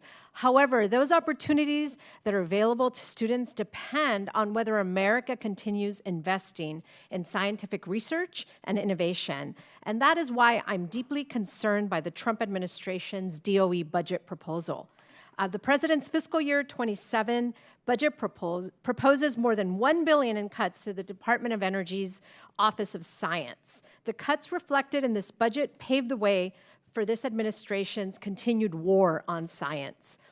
The Office of Science supports cutting-edge research, national laboratories, university partnerships, and the development of the next generation of American scientists and engineers. Specifically, I'm extremely concerned about the proposed elimination of minority-serving institutions being eligible for the Reaching a New Energy Science Workforce Initiative. This initiative is a lifeline to securing the nation's scientific pipelines and the STEM workforce. These cuts will eliminate one of the very programs designed to help build the next generation of STEM and energy researchers. My district in Los Angeles and the San Fernando Valley is home to thousands of students pursuing STEM careers, as well as 2 minority-serving institutions. Our country can only continue to lead in science if there are resources available to students of all backgrounds, bringing diverse perspectives to our world-class research institutions.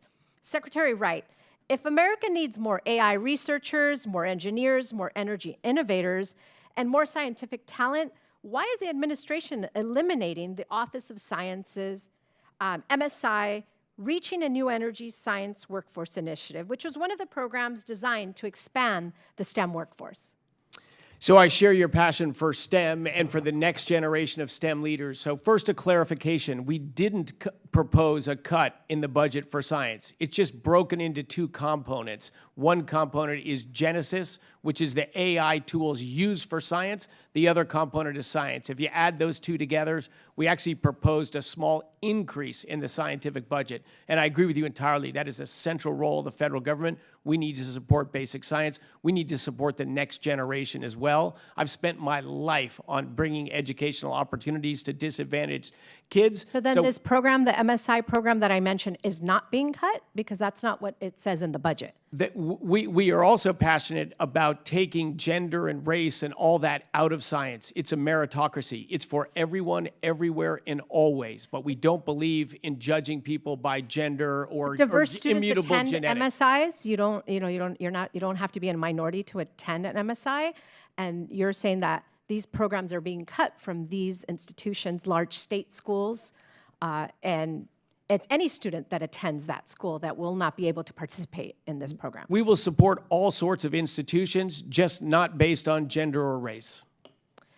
Well, I think, that, this, you're definitely eliminating pathways to recruit and train students from underrepresented communities into these fields. We need everyone possible to enter STEM. We have a shortage of STEM researchers, and we need everyone that is an American to be trained. Otherwise, they're going to go to other countries. And that's what's happening right now. Lots of our scientific talent have nowhere to go here because of the cuts that are being made by the federal government. They're being recruited by other countries. We're training people, and they're moving to other countries instead. But has the DOE conducted any analysis of how harmful cutting these programs will be to our workforce?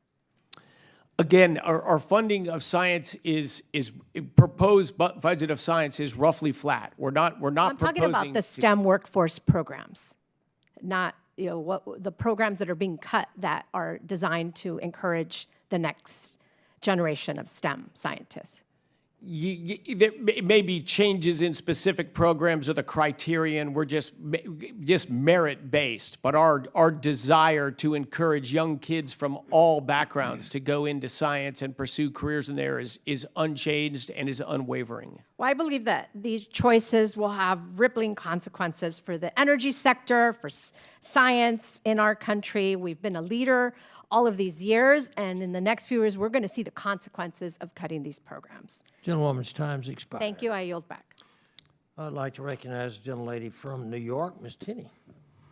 Thank you, Mr. Chairman, and thank you, Secretary Wright. This has been interesting to hear this whole meeting. I just want to ask, you've done a fantastic job, and thank you for your work. I come from probably the most ill-guided state when it comes to energy, New York State, and I know you've answered all these questions. I just want to ask you, so can you answer this, because I think you've said it, but I want to give you a chance to clarify it. You support an all of the above smart energy policy, you just don't support extended subsidies on certain industries. Yes, and I support just doing the math, Mm-hmm.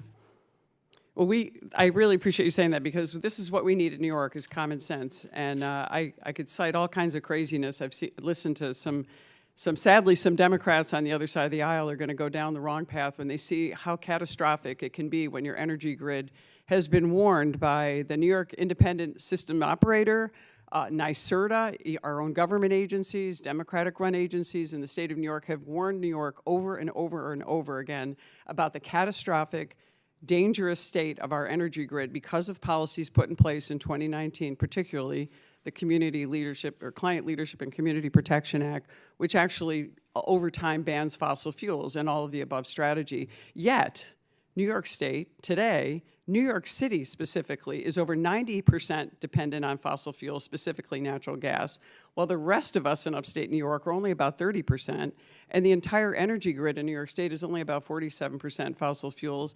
And yet, here we are in upstate New York, making up for New York City because they oppose pipelines, they oppose transmission lines, they use the utility companies to actually collect what they call delivery fees against, and so when I hear everyone complaining about the cost of energy, if you look at the change in our energy bills, it's delivery costs that have been imposed by the state of New York, our governor, on the utility companies to collect those to use for Democrat purposes, not necessarily to bring down the cost of energy. So I think you cited earlier the change in energy prices, and I don't know if you could quote that again, how much energy prices have gone up in the state of New York specifically or generally, if you know that. Yeah, New York is one of the faster rising states, together with California, Massachusetts, Maryland and Delaware, I think, have had the fastest rise. And one of the common things is they all produce less electricity today than they did 5 years ago. Right, and yet the Climate Leadership and Community Protection Act mandated that we use less fossil fuels today than we were to use in 2019. Yet our demand and use of fossil fuels is even greater, and New York City uses even more than we do in upstate New York. I wanted to say, what could you tell New York State if you were to be able to talk to our governor and our legislators? What could we do? What would you tell New York State to do to support our energy grid in an all of the above strategy with less subsidies and lower pricing? I mean, just dive into the math and get out of the grandstanding. New York saying it's fighting climate change. New York is completely irrelevant for global greenhouse gas emissions. Nothing it could do will move that needle. That needle will only be moved by new energy technologies competing economically and going into global scale. Nuclear is going to play a role in that. Fusion could play a role in that. Geothermal could play a role in that. But New York policies, all they do is make energy more expensive for New Yorkers today. These efforts to push electrification of heating, that is a guaranteed way to increase heating costs, at least double and maybe 3 or 4 times increase the cost of heating for citizens of New York. Why would you do that? You sit right next to Pennsylvania, the mother of all shale gases, incredibly cheap energy. Wait, we are the mother of all shale gases, but we're the only state in the country that can't touch our abundant, rich natural resources. Exactly, right underneath the state of New York. Wealth, jobs, biggest source of decarbonization. If New York really wanted to champion greenhouse gas emissions reductions, natural gas by far the biggest needle mover there. You have a resource right under your feet. So New York could do so many. They shouldn't have closed Indian Point regulator. They shouldn't make up these stupid goals or objectives. I was glad to see the governor of New York back up on the next one. But these are just arbitrary things made up by activists. They're not made up by people that do math and care about the citizens of New York. Thank you for fighting for what you're doing. The New Yorkers need you. No, thank you. And I appreciate you talking about the nuclear and also helping us get this nuclear back on track. All of the nuclear power plants that are operational in the entire state of New York are in my district, New York 24, and we are doing everything we can to get them upgraded. And we appreciate the work you've done, the work that obviously Lee Zeldin, who we wish he was our governor, but boy, am I glad he is where he is. He's doing a phenomenal job as our EPA administrator. Thank you so much for what you do. I've run out of time, but appreciate your work. Thanks so much. I yield back. Thank you, Representative. Gentlewoman yields, and I'd like to recognize the gentlewoman from California, Ms. Friedman. Thank you, Chair Babin. Secretary Wright, you had mentioned that last Friday you traveled to Santa Barbara to defend your order to overturn the will of the people of California and restart the stable offshore corporation Santa Ynez Unit offshore oil project in California, invoking the Defense Production Act on national security grounds. This project has not been operated for nearly a decade because of serious safety shortcomings and concerns. So I have a question for you that I would really like a yes or no answer to so that we get the straight truth from you. Are you familiar with the fact that the facility you visited in Santa Barbara was shut down after the very same pipeline caused a catastrophic oil spill in 2015, the Refugio State Beach oil spill, which leaked 143,000 gallons of crude oil and devastated coastal communities, marine ecosystems, and local economies? Yes, you must maintain and monitor pipelines. Okay, got it. So this raises a serious question. And by the way, they've had, as you know, Santa Barbara has had hundreds of oil wells over the years and are still dealing with the impacts of all of those pipelines on the beaches of Santa Barbara. This is something that happens all the time, and this particular spill was absolutely catastrophic for that area, which relies on tourism, fisheries, and everything else. So this raises a serious question whether your action's actually about national security or about advancing a project that has a documented history of catastrophic failure and is still facing unresolved safety concerns, and which is hugely unpopular to the people who are impacted by that project in Santa Barbara. So just to be clear, Secretary, you decided to restart a pipeline shutdown after a major spill, which California regulators have determined is not ready to restart because President Trump started a war of choice that's already cost Americans $750 per household. How much more will it cost Californians if you spill another 143,000 gallons or more of oil on our beaches? And how much more are you willing to cost the American public in pursuit of this war of choice, a war which appears to have no end in sight and which is directly putting pressure on these kinds of actions and pushing the administration to make the people of Santa Barbara pay for Trump's choice to start this war and drive up worldwide oil prices?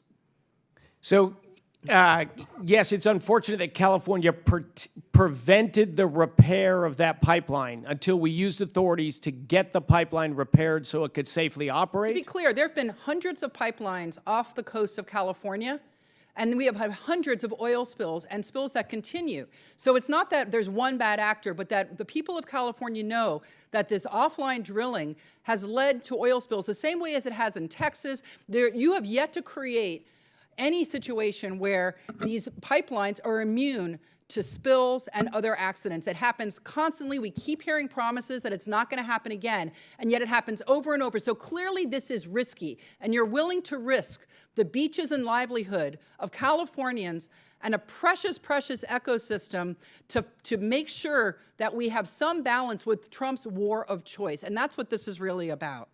So can I make the question is one not whether or not we need energy security. We know we need energy security.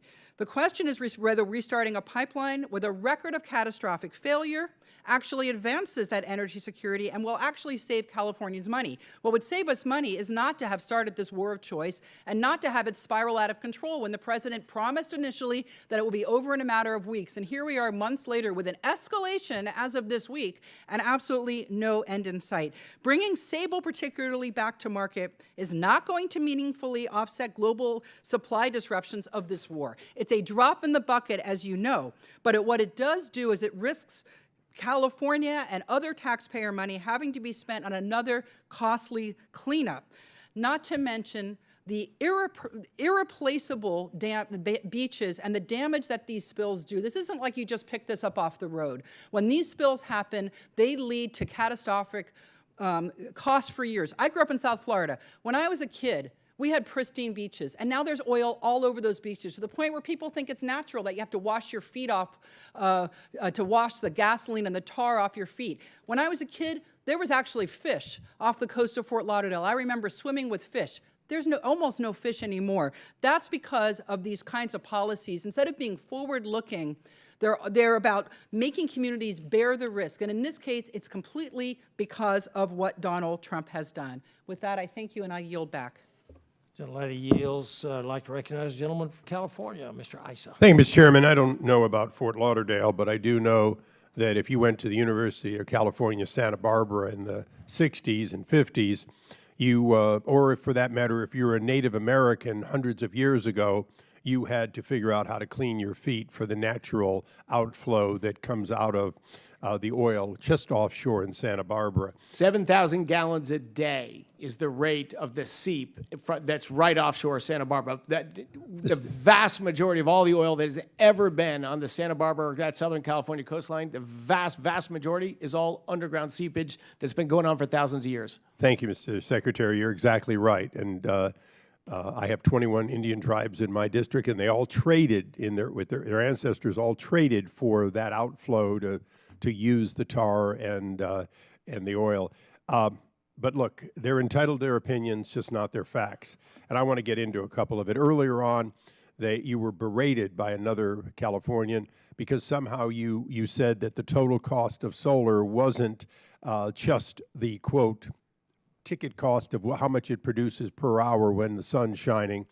If you had to look at the 24-hour cost at shifting, storing, and putting it back, if you had to look at the production cost, the loss of land, and the price of dealing with the solar collectors at the end of a life, does it compare favorably to all other forms of energy? Several times more expensive. So not 20% more expensive. It's like 200, 300, 400% more expensive to deliver firm electricity from solar. Okay, so one of the things about solar, and I just want to make this point for everyone, I know you can do it better. If, in fact, solar is part of a program, recognizing that nighttime production comes from a different source than solar, is solar a reasonable part of the grid resiliency? Yeah, I think in the long run, unsubsidized solar will play a role in electricity grids, and in places like with great resources like California, it should play some role. And I agree. And as geothermal, 24-hour energy, and others all are being supported by you. I have one small area that may have fallen through the cracks early in the administration. Under the Biden administration, as you know, they wanted to kill anything that supported fossil fuels. And they tried to kill the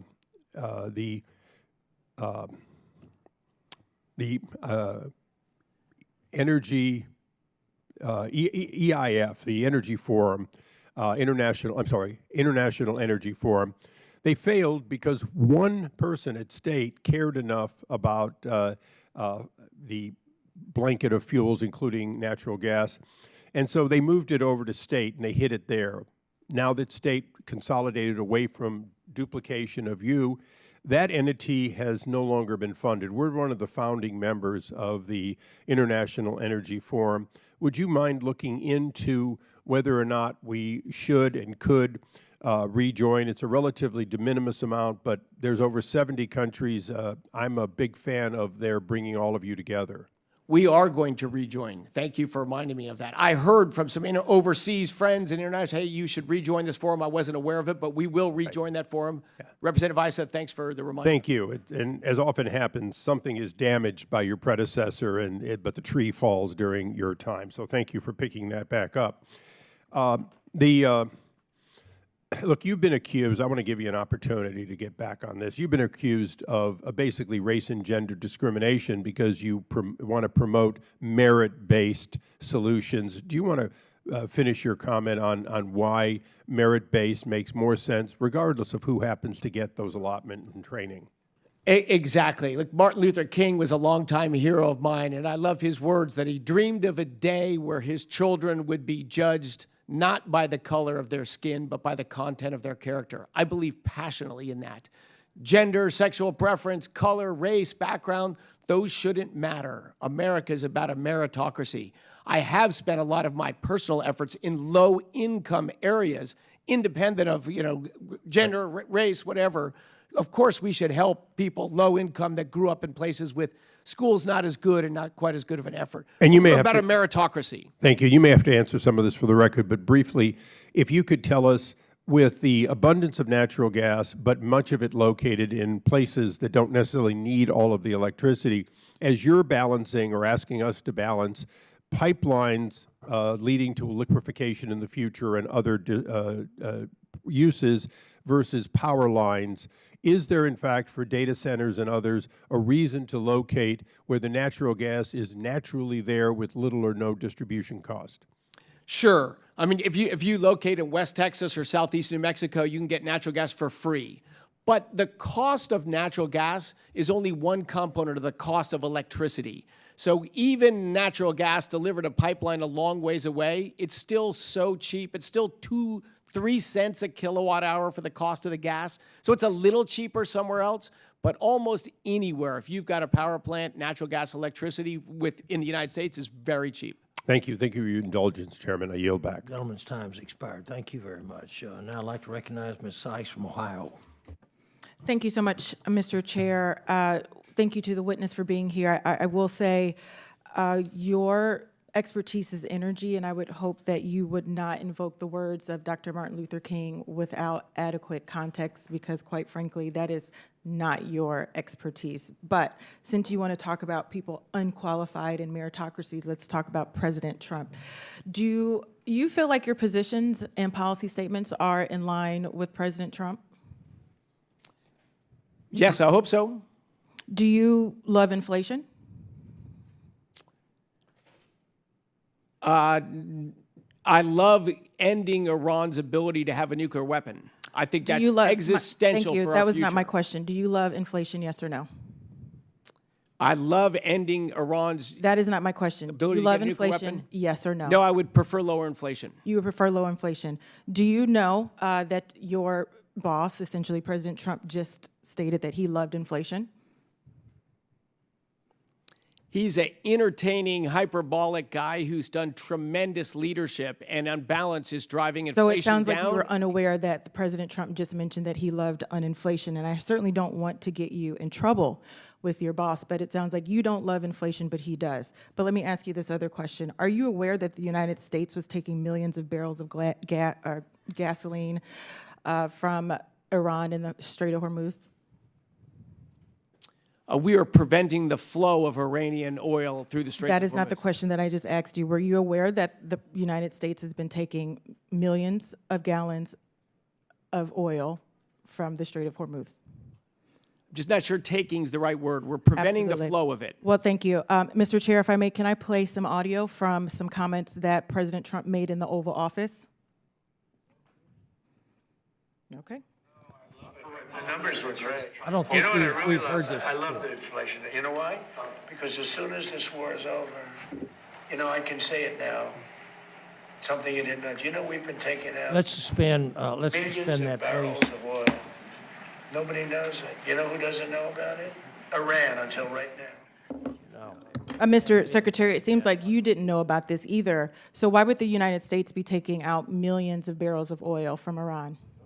Well, it's essential that we prevent oil sales from generating revenue for Iran to spend to develop nuclear weapons and oppress their Mr. Secretary, I understand this might be an uncomfortable line of questioning and you don't want to do it, but you are not answering my question. So I'm going to ask you again, and I'm going to hope that you will answer it honestly. Did you know that the United States was taking millions of gallons of oil from Iran? I'm unaware. So do you think that the president is lying based on the audio that you just heard? And I will send it to you in case you say you didn't hear it.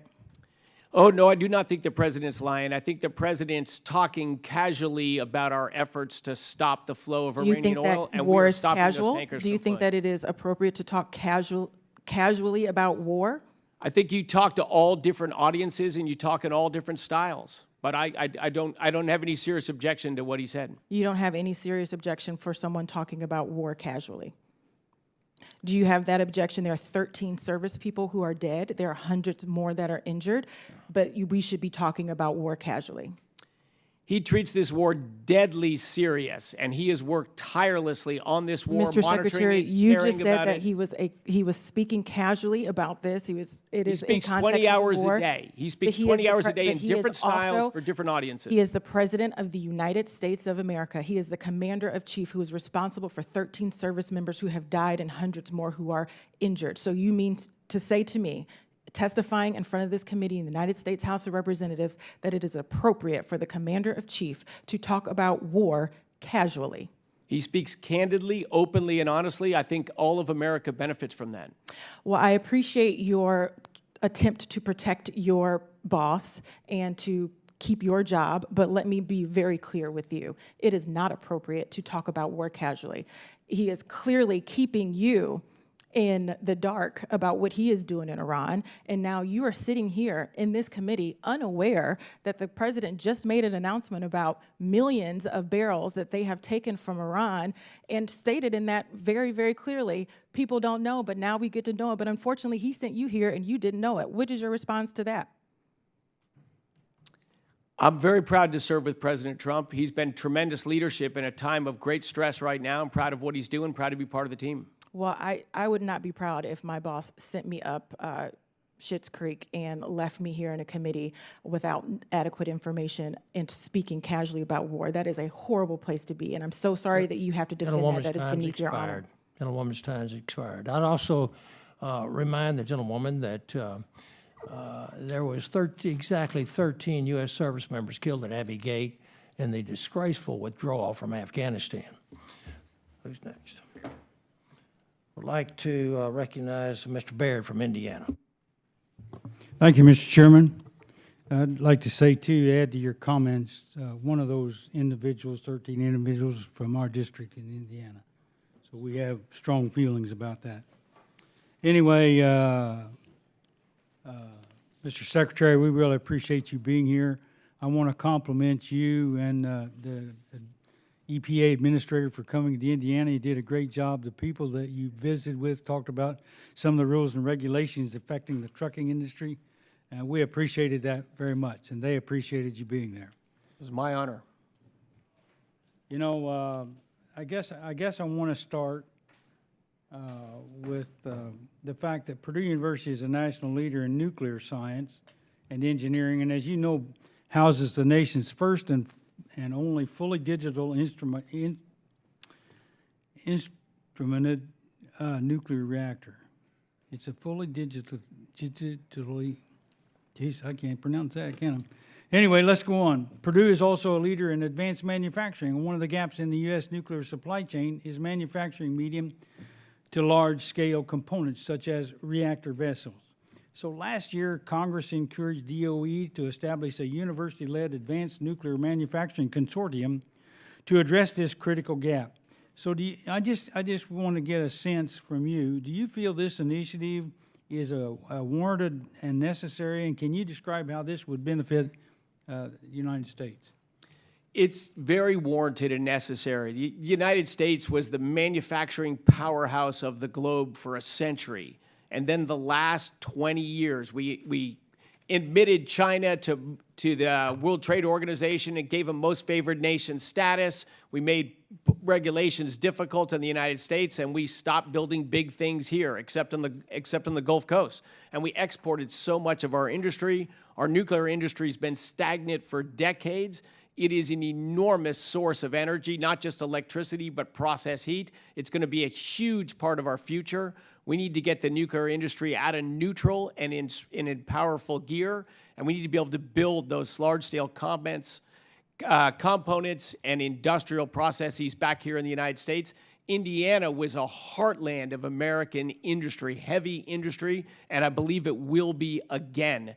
Purdue's a tremendous university. There's great engineering talent in Indiana, great technical talent in Indiana, and an industrial legacy. That industrial legacy needs to come back. America needs to be, once again, an large-scale industrial powerhouse. We can and we shall do it again, and Indiana will be central to that effort. I thank you for those comments. I really appreciate it. You know, I'm going to change over to another little area just to get your opinion on. You know, this Congress, I introduced H.R. 2813, the Small Modular Reactor Commercialization Act, which would establish a federal working group focused on commercialization and industrialization of SMRs. So would you feel that a coordinated effort among DOE, NRC, the industry, and other stakeholders would help accelerate deployment and strengthen America's position against our competitors like China and Russia?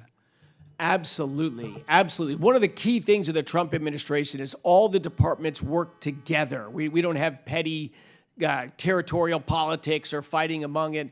The NRC has performed tremendously under Chairman Ho Ni.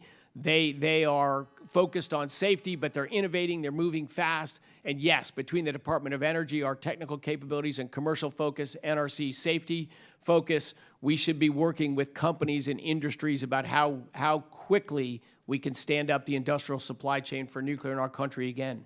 Yes. I really appreciate your comments in that area, because I think it's extremely important with AI and some of the new technologies coming along that we utilize that to stay ahead of China and Russia and some of our adversaries. So I thank you, sir, for being here, and I yield back. Gentleman yields back. I'd like to recognize Ms. McLean Delaney from Maryland. Thank you, Mr. Chair, and thank you, Secretary Wright, for joining us today. I want to dial down the drama and just pragmatically address some issues. I represent the 6th District of Maryland, and my home state is proud to be one of the most educated, skilled, and dedicated workforces in the nation, and our federal employees and researchers are at its core. They are scientists, engineers, and public servants who make America innovation possible. And I do have to lift up our agencies like NIST, NIH, National Institute of Cancer, Fort Detrick, and some of the DOE centers. And any conversation about the Department of Energy's budget must begin with really recognizing their indispensable role and the investment in research. But as you know, electricity demand is ever growing. AI data centers, advanced manufacturing, and industrial facilities increasingly want reliable power. At the same time, China is aggressively deploying advanced nuclear technologies and positioning itself to lead the global market for next-gen reactors. Maryland, my state, is leading by example. In addition to obtaining 38% of our state's power from nuclear technologies, Gaithersburg and Frederick in my district are home to X Energy, a next-generation nuclear energy company and national leader in advanced nuclear technology. I toured their facility recently and met their leadership and was very impressed by the innovation. X Energy didn't come to Maryland by accident. They came because of our world-class innovation companies. They came because of a world-class, highly skilled workforce anchored by exceptional researchers and scientists, and also, I have to say, by some of our greatest agencies. Many nuclear advanced reactor designs offer capabilities beyond electricity generation, including high-temperature process heat for industrial applications and more flexible string sitting options because they require significantly less water than traditional nuclear plants. So, Secretary Wright, I have 2 questions for you.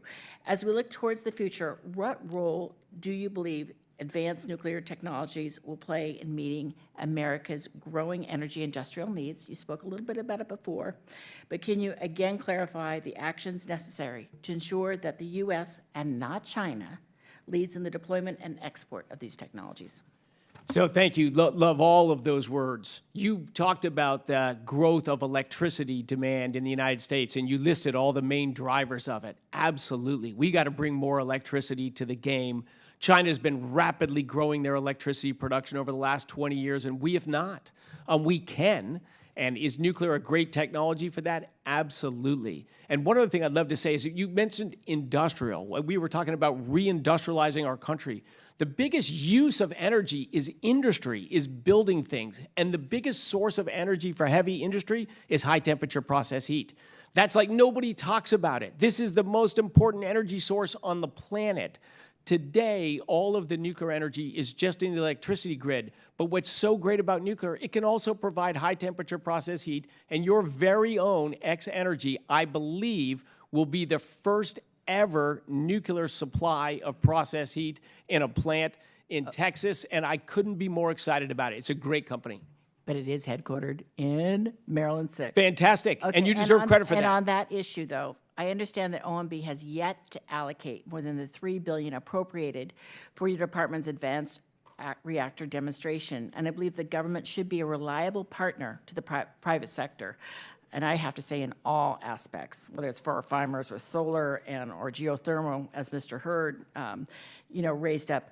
And I appreciate that the Department of Energy has advocated for this funding, but it seems that OMB has been the bottleneck. Where's the $3 billion that Congress appropriated for the ADRP in fiscal 2026? And will you commit to pushing OMB to release those funds? Yes, it's coming. It's coming. I thought that was the case. I had to check with my smarter team behind me. Thank you for raising that issue. Very passionate about that program, very passionate about the company based in your state. You have a lot to be proud of. Thank you. I do have a quick one on solar and wind technologies, and I probably won't get to it, but I just want to say that I am an all-of-the-above supporter when it comes to energy production, and I really think that in all ways we need to look for reliable, affordable power. And so I will be submitting for the record on some of the solar and wind technologies and how we need to support them. Building on what I was in the Biden administration, building on that, but going forward together because they're very important and in all of the above strategy. Thank you, and I yield back. Thank you, Representative. Gentlelady yields. I'd like to recognize the gentleman from New York, Mr. Riley. Thank you, Chairman, and thank you, Secretary. I represent 11 counties across rural upstate New York, and when I'm out in the community, I always ask folks about the conversations they're having at their kitchen table. And I know around here, this idea of kitchen table issues, it's become kind of a political cliche. For me, it means something real.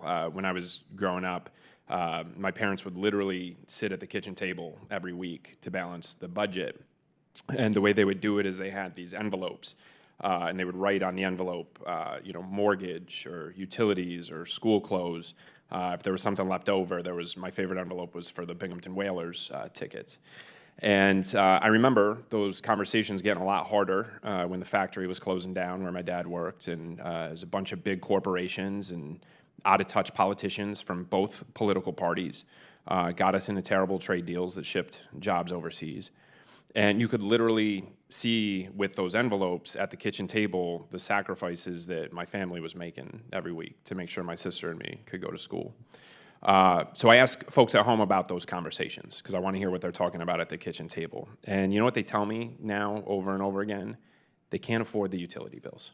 They cannot afford the utility bills. They're stretched past the breaking point, making impossible choices between groceries and medicine and rent. And then the utility bill hits the table. And now, today, they're making tough decisions about whether they can even go on the summer vacation they had planned with gas prices as high as they are. So when I got here last year, first thing I did was launched an investigation into the utility companies to try to get to the bottom of why these bills are so high. And there's a lot of reasons for it, and I know you've discussed some of those today. But one of the most alarming things I found is that each of the three major utility companies serving upstate New York is owned by a foreign corporation. And so my question for you is, why in the world is the United States federal government allowing foreign corporations to own American utility companies? Yeah, certainly not my area of expertise or regulation there. We do like to see, free flow of capital, at least among our allies and friends. I don't know which. Well, that just sounds like the same old tired arguments we've had for 30 years about the benefits of globalization that I know the elite economists and the out-of-touch politicians and big corporations want to shove down our throats because it makes them more profitable. In communities like upstate New York, that has hurt with the working class. And when we see our utility bills hit the table every week and then see a bunch of that money being shipped overseas, it's the same old story of greed and corruption that we've dealt with for decades. We should not, upstate New Yorkers should not be forced to shell out money every month to the utility company and see it shipped to a foreign corporation overseas. Central Hudson is one of the utility companies in our district. They're owned by Fortis, a foreign corporation. Last year, Fortis reported $331 million in quarterly profits, and you know what they did the very next day? They turned around and demanded another rate hike of $20 to $30 a month for upstate New Yorkers. NYSEG, owned by Iberdrola, Spanish corporation. Last February, NYSEG shipped a $450 million dividend to Spain, turned around 6 months later and asked us for a $500 million rate hike to foot the bill for it. These are seniors on fixed incomes who are literally cutting their medicine in half. Public school teachers I've talked to who are picking up second jobs because of the NYSEG bill. There was a I'll never forget this conversation, a woman in the union whose husband had worked his entire life, finally got to retirement and wanted nothing else but to spend his time with his grandkids. He worked his whole life to earn that time with his grandkids. And you know what he's doing right now? He had to go get another job to pay the NYSEG bill, and that money he's putting out every month is going to a corporate boardroom in Spain, to a bunch of people sitting in a boardroom in Madrid, taking money out of the pockets of folks in Oneonta and Whitney Point. This has got to stop. This corporate greed and money going out of my community to these boardrooms halfway around the world, it's got to stop. You actually do have authority over this. You oversee FERC, correct? It's an independent regulatory body. It's an independent regulatory body, but you have multiple times during your tenure used your authority under the DOE Organization Act to require FERC to propose new rules, correct? Correct. Okay, That's correct. you have that authority, and you can use it to get FERC to issue regulations to stop foreign corporations from owning American utility companies. My time's expiring, but my question for you is this. Will you commit to look into this issue and using your authority to get foreign corporations to stop owning American utility companies? I will look into that issue. Okay, thank you. Gentleman yields back. I thank the witness for your very, very valuable testimony and the members of this committee for their questions. The record will remain open for 10 days for additional comments, and written questions from the members will be entertained. This hearing is now adjourned. Thank you. Thank you.